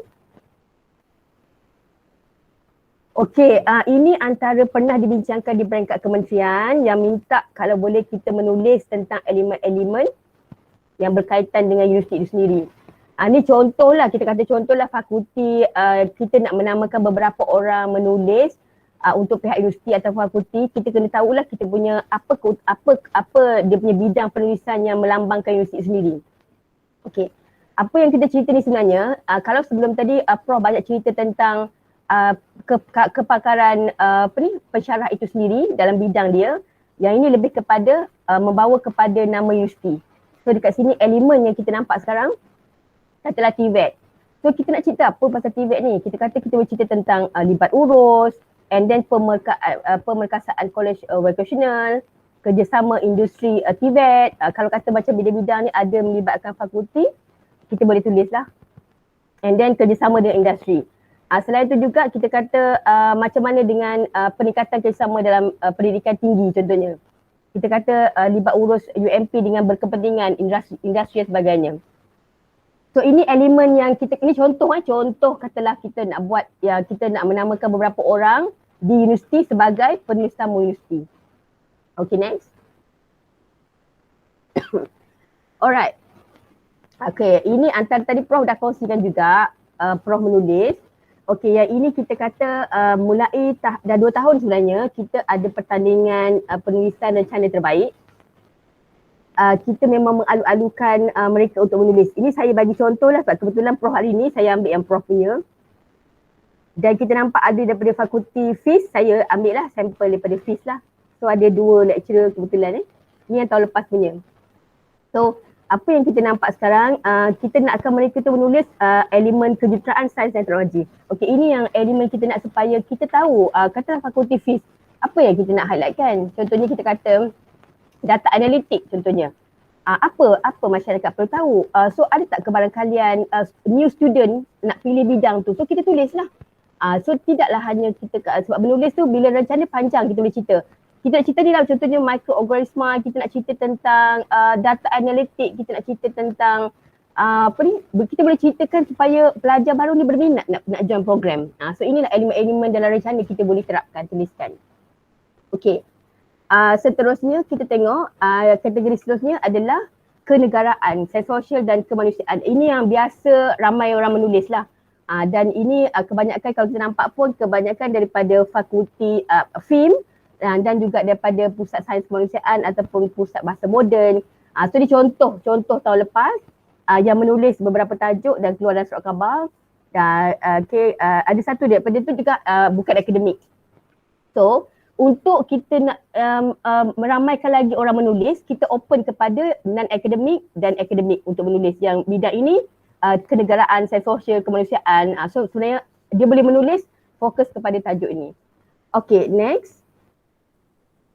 Alright, macam tadi Prof dah ceritakan, banyak sangat Prof kongsikan tadi yang biasa Prof hantar. So ini pun antara kita kata kita boleh hantar kepada The Star, New Straits Times, then berita harian. Macam Prof kata tadi, kenapa sebab berita harian ni dia banyak tau, dia banyak page compare dengan lain. That's why kita banyak macam bila ada lecturer yang hantar, kita why not you hantar berita harian. Sebabnya berita harian ni dia banyak, contohnya ada BH Rencana, BH Forum, BH Pendidikan kalau berkaitan pendidikan, BH BIS kalau kata ada hubungan industri masyarakat, kita boleh hantar dekat BH BIS. Ataupun berbentuk elemen agama, kita boleh cerita tentang rencana-rencana berkaitan agama, BH Agama. Okey, ini adalah tambahan lah daripada yang Prof cerita tadi. Untuk hantar berita banyaklah. Dan juga DBP pun kita boleh hantar, macam Prof kata, dalam majalah lain pun banyak juga kita boleh hantar dan kita boleh explore lah, kita boleh explore sendiri. And then utusan forum utusan @mediamulia.com, ini pun kita boleh hantar utusan. Ini tambahan daripada yang Prof cerita lah. Dan juga editor sinar harian. So ini antara rencana yang kita boleh hantar lah kepada pihak-pihak yang berkenaan. Dan sebenarnya kita ada juga yang tanya, boleh ke kalau kata kita nak hantar bahan yang sama kepada semua? Okey, ada juga yang bertanya. So apa advice kita? Yang pertama etika lah. Dari segi etikanya biasanya kita akan hantar satu bahan kepada satu rencana. Melainkan macam Prof kata tadi, tak keluarlah dan kita email, kita kata okey kami dapati tidak ni, jadi kami berhasrat untuk mengebuka atau menghantar kepada pihak lain. So dia balas ke tak balas, tak ada masalah sebabnya kadang-kadang dia pun agak sibuk. Jadi kadang-kadang bila macam tu kita hantar tempat lain. Dan ada juga yang hantar tapi kita kata okey why not you hantar benda tu tapi you boleh tak you tukar tajuk ataupun contents dia. You garap sikit supaya taklah nampak kita hantar benda yang sama sebab kita kena faham mereka ni bisnes. Kan, jadi kita kena faham mereka pun ada persaingan. Jadi kita kata okey you kita benda sama tapi kita edit sikit, lain sikit tema dia, and then kita tajuk pun lain dan kita boleh hantar. Alright. Okey doktor, saya rasa masa pun agak panjang kita ambil tu. Minta maaf sebabnya agak masa yang panjang. Cumanya macam tadilah banyak sangat yang Prof dah bagi sampel tajuk tu. Itu memang orang kata kisah benar. Yang kita katakan macam tadi, okey kenapa kita kata perlu ada, sebab daripada situlah sebenarnya dia bawa brand itu. Contoh kita kata bila dia selalu menulis, oh kita ada pakar ni, dia kita pakar ni. Lepas daripada tu nanti Astro Call, RTM Call, pemberita call, kami nak dapatkan maklumat tentang ni lah, kami dapat. So kita kat situlah sebenarnya, itulah CSR kita kepada organisasi kita. Untuk membawa maknanya nampaklah kita UMP dan sebagainya. So Prof, Dr. mungkin itu saja setakat ni. Mungkin kita akan ada Q&A nanti. Okey, terima kasih banyak-banyak kepada Puan Mimi. Jadi alhamdulillah dalam masa sejam ni kita dapat perkongsian yang menarik daripada Prof Rosli dan juga Puan Mimi. Jadi sebelum kita mulakan sesi soal jawab, Yang pertama sekali saya nak maklumkan slide dan juga recording ni kita boleh dapatkan. Nanti boleh emailkan kepada Encik Halimi, pegawai sains kita. So nanti saya akan bagi email beliau di in-call message. Itu yang pertama. Yang kedua ialah kita akan ada recording akan di-upload di UMB TV dan harap semua setujulah untuk dimasukkan dalam recording ini dan juga diambil gambar lah. Okey, untuk sesi soal jawab, saya akan mulakan dengan soalan yang pertama sementara kita tunggu soalan-soalan yang lain. Nanti soalan boleh di-type di in-call message dan juga dalam masa sama kita akan cuba ambil di Facebook kalau tak ada di in-call message lah. Soalan yang pertama, saya nak merujuk kepada Prof.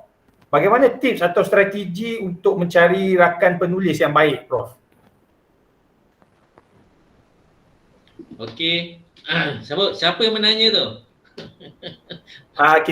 Kita tanya untuk soalan pembukaan lah. Saya tanya. Oh, dah tak apa. Pengerusi tanya. Okey doktor. Macam mana nak mencari rakan penulis yang baik? Satu, kita kena tengok bidang kita. Okey, bidang kita sebab kita nak buat satu teamwork kan. So kerja-kerja kita tu kita kalau boleh biarlah satu bidang yang sama dan juga kita mengenali personality orang tersebut lah. Bagi saya mudah sedikit sebab saya mempunyai ramai pelajar postgrad. Pelajar postgrad ni pasca siswa Azhar ni dia lebih matured lah daripada pelajar-pelajar undergrad, master dengan PhD. Saya ada lebih kurang 100 orang. Okey, yang master by top course-nya dalam 70, by research-nya 10, PhD dalam 30 orang. So saya boleh pilih je lah yang mana yang senang nak bekerja dengan saya dan saya tahu kebolehan dia menulis dan analytical dia punya ni lah cara ya. So itulah kalau boleh kita tengok balik dari segi background dan juga personality kita punya partner tadi lah, partner in crime tadi. So saya adalah seorang ni sebab bila saya didik dia daripada master sampai PhD, saya senang kerja dengan dia. Dia pun tahu cita rasa kita. Betul tak? Bila kita bagi dia framework je, kerangka kerja, tulisan saya nak topik ni, saya nak kerangka ni, dia dah tahu dah. Oh ini cita rasa bos saya ni, partner saya ni. Senang. Cuma itulah bila kita dah ada kita yang senior ni lah, senang sebab kita lahirkan tajuk, kita lahirkan framework, kemudian benda tu akan dibuat oleh partner kita dan kita tengok baliklah hasil dia. Sebab kita dah kenal dia pada awal. Itu satu. Satu lagi itu dari segi akademia lah. Kita boleh cari juga daripada industri-industri. Kadang-kadang ramai dan juga bekas-bekas student kita, alumni yang bekerja dengan industri, kita boleh team up dengan dia. Itu lagi bagus sebab kita dapat menu yang berbaur industri dan akademik. Yang itu pun bagus. So itulah berbalik pada latar belakang tadilah. Betul? Okey, terima kasih banyak Prof. Saya ada satu soalan untuk Puan Mimi. Jadi untuk katalah kita baru nak memulakan penulisan di akhbar ni, apa strategi yang terbaik sebenarnya? Adakah kita perlu target satu akhbar yang tertentu dan juga dalam masa sama adakah berapa kerat kita perlu menulis untuk mendapatkan istilah dia branding itulah. Okey, alright doktor. Okey, bagaimana maksudnya kita nak make sure kita boleh menulis lah maksudnya. Jadi apa yang perlu kita buat biasanya kita akan buat macam tadi kita katalah kita akan buat kajian. Banyak kita berapa banyak kita buat terpulang kepada kita lah. Katalah kita tengok contoh dulu kawan-kawan kita yang menulis tu dia keluar dekat berita harian. Kita nampak lenggok bahasa dia macam mana. Jadi kita buat dulu satu. Kita kena bermula dulu. Kita tak boleh kita jangkakan dan satu lagi amat silap kalau kita buat sekali tak keluar. Tak nak buat dah. Itu memang sebenarnya banyak kali memang kena 2-3 kali hantar dan kita pun ada ruang sekurang-kurangnya kalau tak keluar berita harian contoh kita akan keluar dulu dekat kita punya news portal. Kita boleh tengok dekat newsportal.ump.edu.my dekat portal-portal tu dan jangan terperanjat daripada news itu walaupun tidak keluar dalam akhbar Kalau kata dia akan sampai, kita akan share dekat mana banyak tempat dan akan sampai kepada pihak pemberita, mereka akan call kita, boleh tak saya dapatkan mereka ni untuk ditemu bual contohnya. So bila dia walaupun tak dapat keluar dalam bentuk penulisan tapi dia keluar dalam news. So katalah dia kata pakar apa dia beli cuaca ke apa kan. Jadi kata saya hari tu ada nampak penulisan dalam cuaca contoh. Boleh tak saya dapatkan pensyarah yang dalam bidang ni. Jadi kita kata menulis tu sebenarnya terpulang kepada masing-masing tetapi untuk bermula ni memang nak buat banyak sekali tak mampu. Tapi kalau kata ada masa buat banyak okey. Buat banyak-banyak tajuk hantarlah contohnya. Cumanya untuk peringkat ni kita boleh bantulah sebab apa kita kata kalau boleh melalui kami sebab katalah tak keluar kita ada beberapa rakan dekat media kita akan call boleh tak you tengokkan artikel ni. Itu biasa yang kita buat lah. Ada satu doktor kita minta artikel and then dia keluar dalam 1000 lebih ayat. And then saya try saya kata alamat ni lebih 1000 ni tak apa saya try hantar. And then dia senyap je and then kita follow up lagi. And then dia kata boleh tak you pecah 2 tajuk. At least kita ada communicate. Kita tak tahu kalau tak keluar langsung tak keluar contohnya kan. Tapi bila kita melalui kita cuba call, kita bantulah. Bila dia dah boleh menulis sendiri, kita akan okay you boleh hantar terus. Contoh bagi orang yang baru ni kita boleh bantu di pejabat penerbit dan juga di PNC. Kita boleh bantu yang baru-baru ni menulis. Kita akan wajib akan keluar dalam kita news portal yang memang kita dah ada news portal kita. Dalam masa yang sama mana yang kita nampak okey dah ready kita akan bantu untuk publish dekat surat khabar. Yang itu yang kita buat sekarang lah doktor. Okey, terima kasih respons daripada Puan Mimi. Prof ada apa nak tambah sebelum kita beralih kepada soalan seterusnya? Yelah macam tadi kita nak cari rakan partner. Sebenarnya kita kena mula dengan diri kita dululah. Satunya kita kena berani sebenarnya. Kadang-kadang kita ni takut-takut nak menulis. Saya dulu macam tu juga mula-mula. Kita tulis ni takut orang akan terima ke pendapat kita, orang baca ke. Tapi kita kena berani. Saya dulu suka take challenge sebenarnya. Saya nak juga diri saya ni sebab saya selalu baca surat khabar, baca kolumnis. Nak juga nama kita ada dalam surat khabar muka kita sekali-sekala kan. So itulah tu saya beranikan diri hantar dulu 1 artikel, 2 artikel. Bila dah banyak tu rasa confident dan kemudian kita bolehlah train kita nak buah kita sama-sama menulis. So dia pun nanti akan dapat pengalaman seperti yang kita pernah lalui lah. Mungkin doktor tambah sikit macam tadi Prof kata kita ada beberapa mentor dekat UMP. Contohnya yang bahasa menulis. Dr. Hasna, Dr. Ashraf, ada ramai lagi. So mungkin kita boleh combine. Maknanya kita boleh kita minta bantuan, kita keluar 2 nama contohnya. Dan kita buat kongsi. At least kita masa tu lah kita belajar sebenarnya. So kita boleh try juga macam tu lah. Ya. Okay. Dia yang kita takut tu bila tau. Ialah once dah diterima dipublish, memang betul kata Puan Mimi tadi. Orang-orang akan datang cari kita bila berlaku sesuatu isu minta pendapat. Kan? Saya pernah lah, saya bila diwawancara dan kita punya pendapat tu disiarkan dalam surat khabar kan. Kadang-kadang isu tu menjadi panas. Dia menjadi panas dan kita mesti sanggup take the risk dan pandai berhujah. Sebenarnya benda-benda tu lah yang menjadikan kita ni lebih orang kata semangat lebih berilmu, beristiqamah dan juga orang kata the wisdom. Wisdom ni datang with times and with challenges. Saya ingat lagi satu ketika dulu saya diwawancara oleh utusan Malaysia berkenaan dengan jalan rosak dan kontraktor menipu buat jalan di Malaysia. Dan banyak wawancara soalan-soalan tu saya jawab dan memang menyentuh banyak pihak, ada agensi lah, kontraktornya, dari konsultannya dan juga pihak JKR waktu tu menerima banyak telefon yang mengatakan betul ke pendapat Dr. Rosli ni macam ni gini.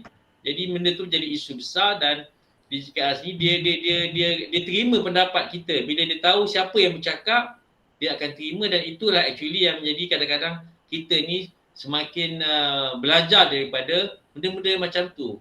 Kita berani siapkan diri kita dengan ilmu, mantapkan kita punya pengetahuan, dan kita berani dengan masyarakat luar.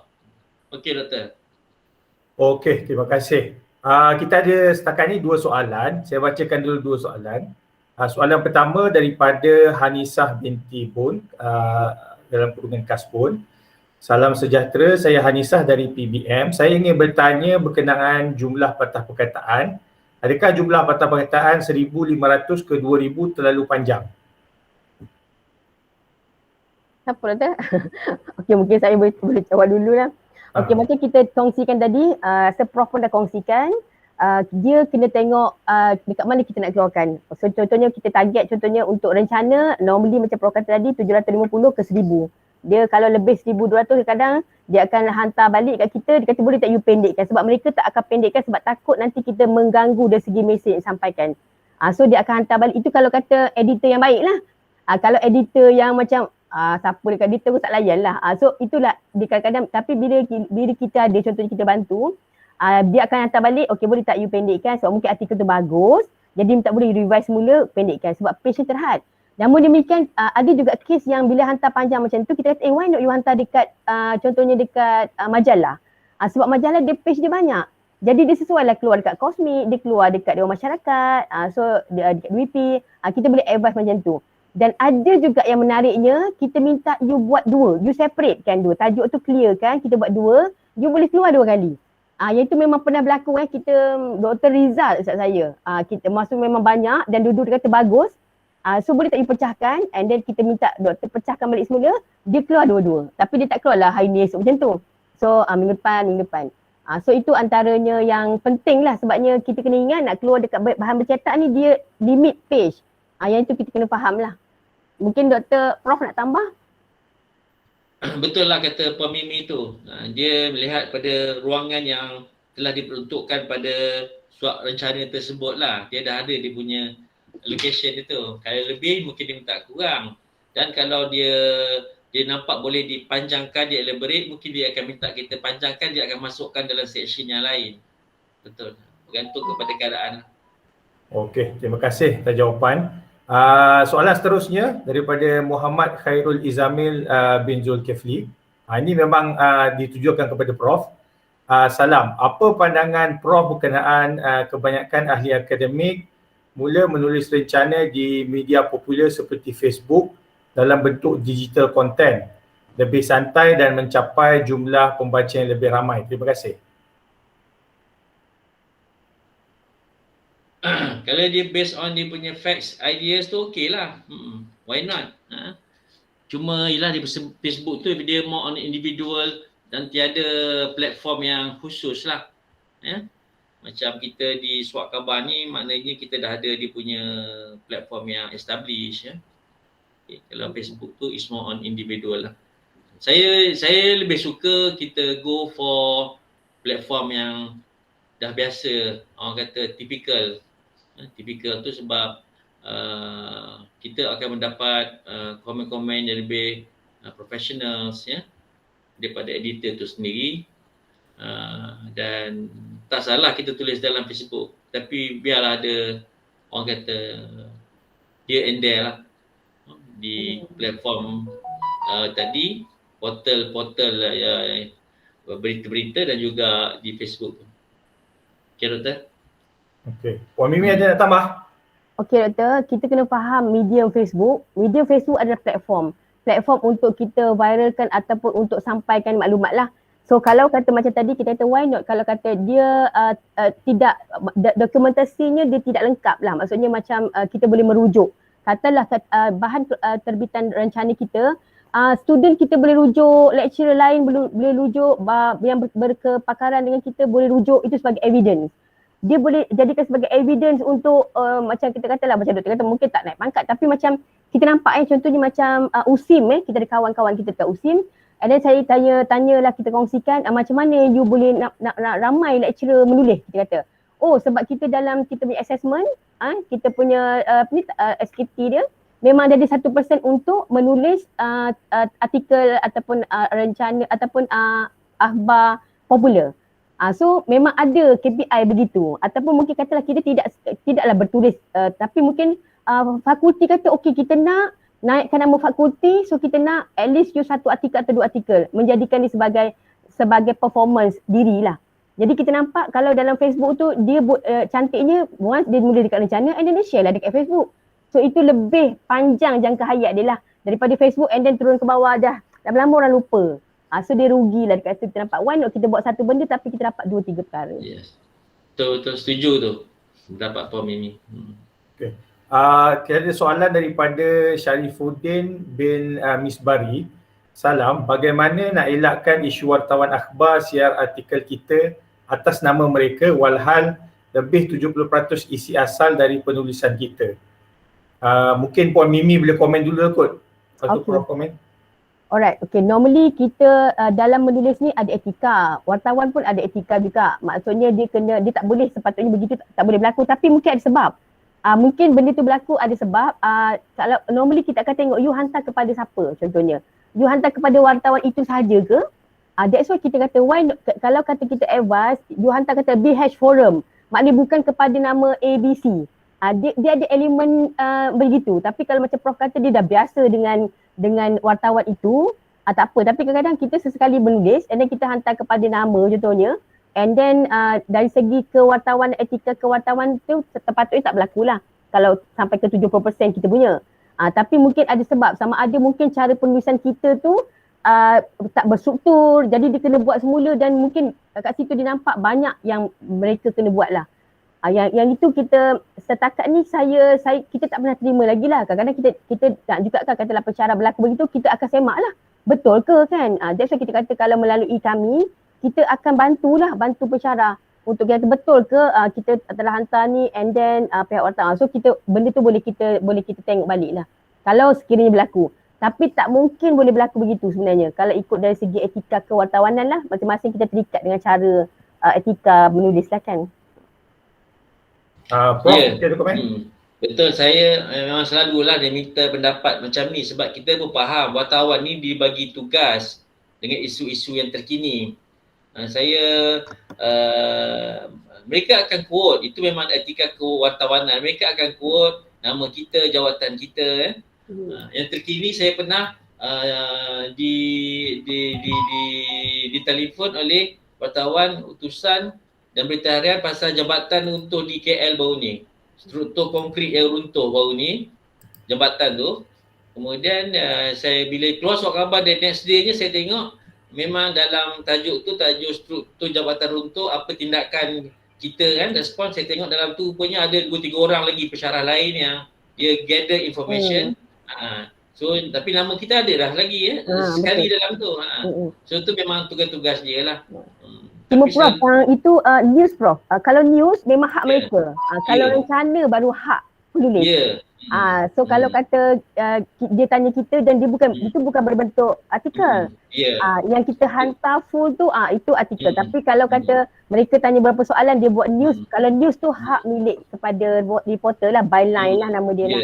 Tapi dia quote lah menurut siapa, so dia quote kita lah maknanya. Kalau fahaman saya lah, tak tahu kalau betul, itu maksudnya. Okey. Kita ada satu lagi soalan di ruang mesej ni daripada Ahmad Muhaimin bin Muhammad. Assalamualaikum, apa pandangan Prof jika penulisan digantikan dengan penjelasan secara video di YouTube persendirian? Terima kasih. Macam mana tadi kita punya writing tu? Kita buat video Prof. Instead of writing? Ya betul. Di YouTube persendirian. Oh okey, YouTube persendirian. Ini rekomen tak? Ini benda baru ni. Orang korporat dia tahulah. Okey. Prof, pada sebab itu salah satu penerbitan juga. Itu kalau penerbitan dia pun diterbitkan oleh ada orang yang menerbitkan. Tapi ni pasal individu, YouTube, saya tak berapa ni lah. Minta Mimi respon lah. Okey Prof, normally kalau dia memang berkepakaran dalam bidang itu dan kita kena tengok YouTube yang dibuat tu untuk diri dia tu untuk siapa. Sebabnya bila kita kata-kata rencana dia, tujuannya kita menulis tu untuk dikeluarkan dalam surat khabar. Itu dia punya objektif ni lah. Kita menulis, kita nak benda tu dikeluarkan dalam surat khabar atau dalam portal. So kalau kata kita buat dalam bentuk YouTube, kita nak siapa rujuk sebenarnya? Kalau kata dalam YouTube rasmi tu YouTube UMP contohnya. Yang itu mungkin boleh dirujuk secara formal. Kalau kata individu tu adalah hak milik individu lah. Dan mereka kalau kata nak ada pihak-pihak luar nak merujuk tu memang kena personally melalui dia lah, kena minta keizinan dia lah. Tapi di pihak universiti kalau keluar di dalam YouTube UMP contohnya, tu hak milik UMP, dan kalau kata pemberita nak rujuk, dia boleh minta izin kita untuk menggunakan video tu untuk keluar dekat portal dia. So itu lebih kepada news, Prof. Maksudnya dia bukannya kita cerita tadi rencana kan. So yang itu dari segi news tu memang itu tak ada masalah, itu salah satu sumber. Sumber tu boleh, tapi kalau sendiri kena minta izin personal orang tu. Dan dia pun tak bolehlah komen tentang dasar, maksudnya komen tentang universiti secara, dia akan kata ini adalah pandangan peribadi orang itu. Sedangkan sebenarnya dalam rencana pun kalau katalah keluar dekat Awani atau Astro rencana, sekarang rencana ada dekat Bernama pun ada, dekat portal lah, portal news dia. So ada keluar juga dekat utusan, normally kita akan nampak bawah ini adalah pandangan pihak ni dan pihak akhbar tidak bertanggungjawab. Maksudnya itu memang pandangan dia. Cumanya dia menggunakan medium platform itu bagi tujuan tertentu lah. So bila balik semula tadi macam kita nak kata untuk tujuan apa sebenarnya bila dia keluar dalam YouTube tu memang hak personal dia kan.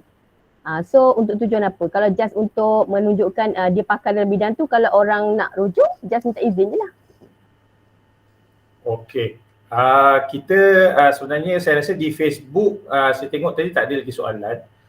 Sebelum kita mengakhiri sesi soal jawab kita ni, boleh tak minta kerjasama siapa semua untuk on camera supaya kita boleh ambil gambar sekejap sebelum kita akhirkan dan buat kesimpulan. Doktor, Ya. ada soalan daripada Dr. Saiful tu. Sekejap. Kita ambil gambar sekejap, lepas tu okey. Prof jawab, Alright. lepas tu kita buat ni. Okey. Okey, minta kerjasama semua. Siapa yang berminat untuk masuk dalam gambar boleh on kamera.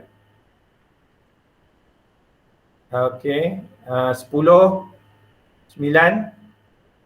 8, 7, 6, 5, 4, 3, 2, 1. Okey, saya nak ambil gambar.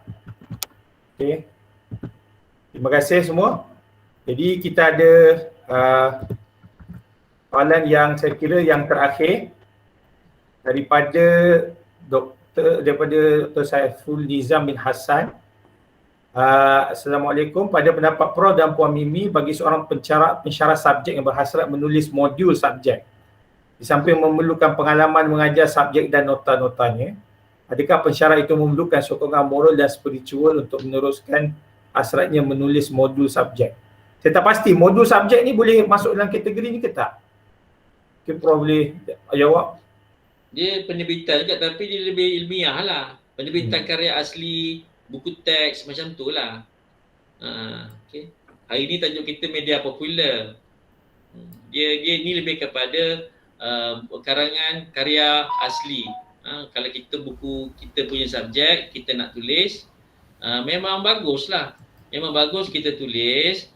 Saya nak share sikit pengalaman. Saya waktu di UTM dulu, saya jadi pengerusi panel buku karya UTM 4 tahun. Dan setahun UTM menghasilkan 30 buku karya asli daripada kebanyakannya daripada nota-nota pensyarah ni lah. Di mana pensyarah ni mengkonvertkan dia punya modul-modul tu dalam bentuk buku karya asli. Dan ada juga daripada kuliah, contohnya 3 kredit dipecahkan menjadi macam kita buat makro credential tu lah. Kita buat modular satu modul, satu nota, dan kita juga boleh publishkan modul kita tu dengan kita punya naratif lah, kita punya karangan lah.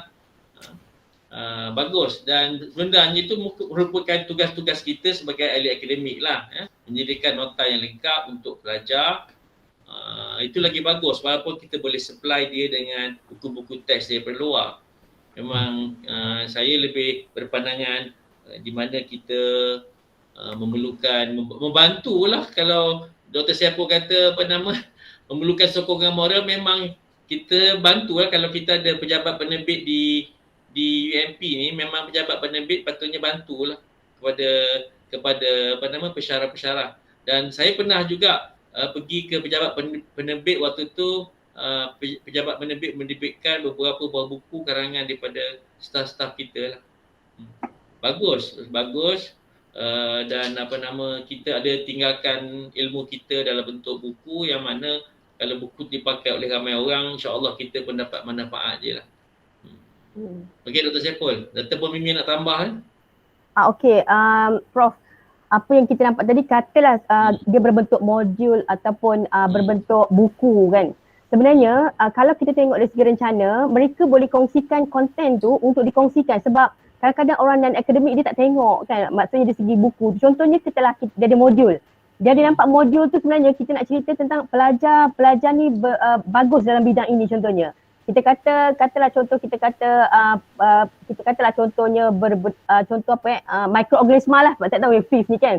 So kita kata buku ini menulis tentang mikroorganisma, dan setiap di kalangan pelajar yang mengikuti program ini akan mampu untuk masa akan datang untuk belajar. Jadi benda ni sebenarnya boleh direncanakan.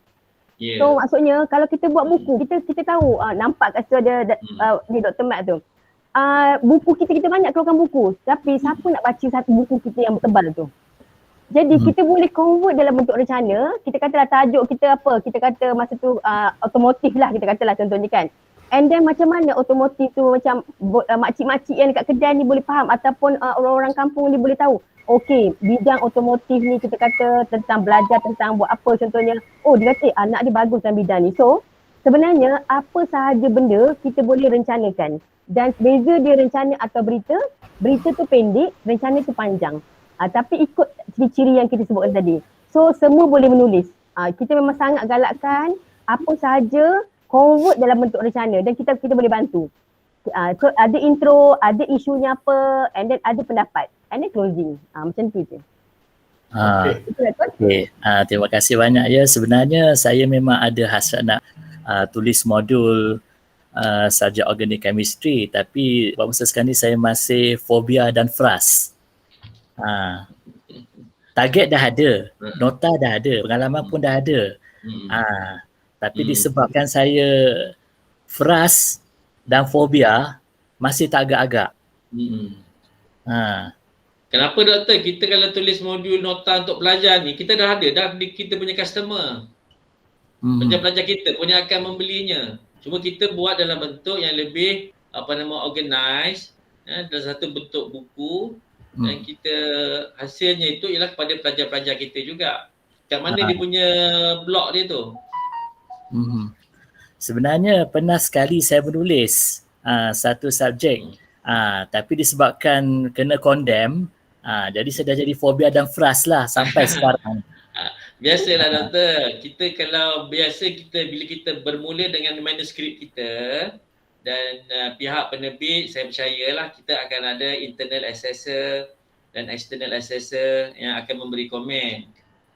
Pernah berlaku pengalaman saya sendiri, apabila kita serahkan kepada pejabat penerbit dan penerbit assign seseorang untuk assess, kemudian komen-komen dia bagi tu memang kadang-kadang menusuk kalbu lah.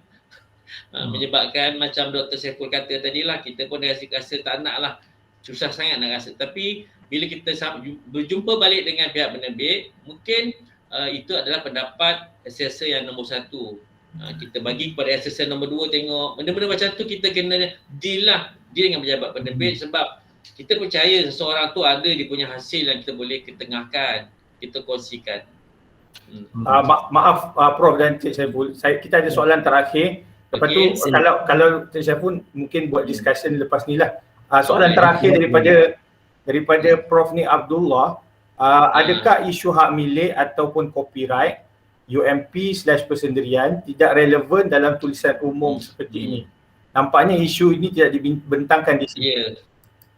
Betul, saya serah pada Puan Mimi lah, kita punya pegawai korporat UMP menjawab.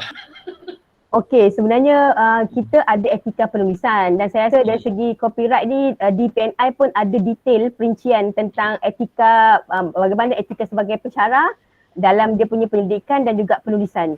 Yang tu tak patut lah. Untuk etika menulis secara umum, macam saya kata tadi lah, bentuk berencana, bahan dan sebagainya, masih terikat benda sama. Kita tak boleh copyright dan memang salah dari segi etika. Bukan saja etika kewartawanan, etika kita sebagai penulis. Dan kalau kita nak masukkan dalam rencana kita boleh kata merujuk Baru-baru ini kita telah katalah kawan kita menulis, kita boleh rujuk kawan kita. So kita boleh jadikan ini sebagai satu benda reference lah. Memang kalau mana-mana pun isu copyright ni memang ada lah, dan itu pun rasanya VC pun banyak kali highlight tentang isu copyright ni lah, supaya kita universiti pun berjaga dan kita faham tanggungjawab kita sebagai pensyarah, penyelidik dan juga penulis. Mungkin Prof ada tambah? Ya, mungkin sorry saya apa yang saya maksud ialah copyright penulisan tersebut. Kalau kita tulis dengan UMP, maknanya hak milik tu UMP punya. Bila kita serahkan kepada akhbar, semua ada mana-manalah, adakah hak milik tu akan terserah sekali ke ataupun macam mana? Okey, maksudnya doktor hantar kepada UMP, UMP hantar kepada surat khabar? Yalah, maknanya ada siapa yang punya hak milik tadi lah. Maknanya kita sebagai wakil sebagai apa tu individu dalam UMP, maknanya kita menulis atas platform UMP lah, dan jadi dia tulisan tadi menjadi hak milik UMP kita dalam UMP lah sebenarnya. Dan adakah masa kita hantar tu, adakah hak milik tu terus diserahkan kepada akhbar? Itu saja sebenarnya. Okey. So normally Prof, sebenarnya apa yang kita tulis itu hasil tu adalah hasil kita lah. Cumanya universiti tu adalah branding sahaja. Kita nak mengatakan mereka ini ada daripada staf Universiti Malaysia Pahang. So tetap hak milik itu hak milik penulis itu sendirilah. Sebab itu kita kata bila keluar dekat portal dia tulis kat situ, itu adalah pandangan daripada penulis, tidak menggambarkan universiti punya pandangan. So itu elemen yang kita kata penulis kena bertanggungjawab terhadap isu itu. Dan mereka tu memang hak milik mereka lah sebab mereka tulis 100%. Yalah, saya setuju juga apa yang Puan Mimi kata tu. Macam kita tulis jurnal juga. Bila dalam di bawah 1.5 jurnal tu kita akan tulis affiliation kita lah. Orang ni daripada UMP, orang ni daripada UKM. Tapi kita punya penulisan tu adalah pulang balik kepada platform jurnal tadilah, nama jurnal tadilah. So saya balik pada macam tadilah, kita tulis Utusan Malaysia. Contoh saya bekerjasama dengan penulis co-author daripada UKM. So dua universiti tu akan dapat nama, tetapi belongs to that yang menerbitkan tadilah. Okey, saya minta maaf sebab kita kesuntukan masa, jadi kita terpaksa tamatkan sesi soal jawab. Nanti mungkin boleh berhubung secara peribadilah dengan Prof dan juga Puan Mimi. Jadi saya minta Puan Mimi dan juga Prof mungkin boleh bagi 2 minit konklusi untuk setiap ni. Okey, terima kasih doktor. So alhamdulillah saya rasa banyak sangat yang dikongsikan oleh Prof juga tadi, sebab kisah benar daripada Prof macam mana dia menulis, dan kita harapkan selepas ini lebih ramai lagi pensyarah-pensyarah kita boleh menulis, dan kita pun ada beberapa pensyarah kanan yang memang biasa menulis lah kita kata, ataupun Prof tamu, dan kita sebenarnya apa yang kita nak harapkan, kita dapat melahirkan beberapa penulis tamu ataupun profesor yang boleh menulis tentang universiti. Sebab kadang-kadang kita nampak benda tu kurang ditulis. Jadi kita kata kalau ada beberapa mungkin daripada FIS, daripada beberapa fakulti lain pun boleh. Dan satu lagi mungkin, kalau kata tadi Prof ada kongsikan, tambah sikit lah doktor sebabnya macam tiba teringat. UIA berhujah. Prof tengok tak yang Prof ada kongsikan artikel macam mana Tan Sri Zul dia dapat page, dan setiap minggu ke setiap bulan ke ada penulis daripada pensyarah yang menulis. So kalau kata saya berangan jugalah satu hari nanti kalau kita ada page sendiri, kita kata UMP berbicara. So kita dah susun dah bulan ni fakulti mana, bulan depan fakulti mana. Jadi itulah caranya kita boleh highlightkan dan kita support kepada para pensyarah untuk sama-sama menulis. So apa sahaja, jangan putus asa. Kalau kata terbitan kita tak keluar, sekurang-kurangnya kita dapat keluar dekat portal News UMP pun alhamdulillah. Cuma yang penting spendkan masa dalam kesibukan kita untuk menulis, sebab dia terapi sebenarnya. Macam Prof kata, kadang-kadang kita nak keluar sikit dengan bidang kita ni sikit je, tapi ada kaitan juga. Dan ada juga bukti rakan-rakan kita yang pernah ada kanser dan sebagainya, menulis itu adalah terapi untuk dia melahirkan sesuatu, dan bila dia buat kajian tu sebenarnya dia tak stop, dia still lagi dapat benda-benda lain daripada bidang dia. So kita boleh lain sikit bidang tapi bermanfaat dan bawa branding UMP. Okey, betul? Terima kasih Puan Mimi. Prof mungkin 2 minit untuk konklusi. Okey, terima kasih. Sekali lagi kita pupuklah minat untuk menulis. Saya percaya semuanya kita ni dah lama menulis jurnal semua. tapi untuk media popular ni cubalah, cuba start off. Kemudian insyaAllah you can feel the difference lah. Walaupun saya banyak menulis jurnal, tapi bila menulis surat khabar ni satu kelainan bagi saya. Dan bila dia publish, kita pun, pasal kita ni dengan masyarakat dekat lah. Dan bidang-bidang kita ni banyak, memang kita relate dengan masyarakat. So kita share insyaAllah ilmu-ilmu tu masyarakat pun tahu, masyarakat pun kenal. Saya pun baru je di Pekan ni, tapi bila menulis surat khabar ni, ramai orang kenal, Karya pun nampak perasan muka saya. Dia kata, ini jemaah kita ni dekat Pekan. Macam tu lebih kurang kita pun contribute pada masyarakat.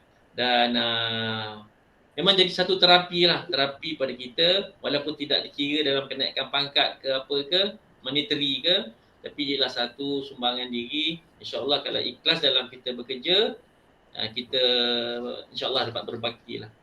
Ada satu quote ni, dia kata, a journey of 1,000 miles begins with a single step. Tulis dulu satu-satu, rencana pendek, kemudian lagi panjang-panjang, dan insyaAllah kita ada satu UMP berbicara dalam satu surat khabar nanti, macam Prof Mimi dreamkan tu, hasratkan. Okey Doktor. Okey. Terima kasih banyak. Saya mengucapkan sekali lagi jutaan terima kasih kepada Prof PS Dr. Muhammad Rosli Ainin dan Puan Mimi Rabita Abdul Wahid kerana sanggup meluangkan masa mereka untuk forum UMP berbicara kali ini. Semoga forum ini dapat meniupkan semangat kepada para kaki tangan UMP untuk memulakan budaya menulis rencana di surat khabar dan juga majalah. Kepada kaki tangan yang sudah pun berkecimpung dalam penulisan rencana, teruskan usaha murni anda dalam menyampaikan ilmu kepada masyarakat. Sebagai kata penutup, saya ingin sekali lagi mengucapkan terima kasih kepada para penonton yang setia hingga ke akhir rancangan.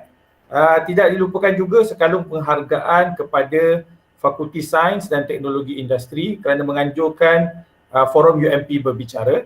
Kita akhiri majlis kita dengan bacaan tasbih kafarah dan salawat as.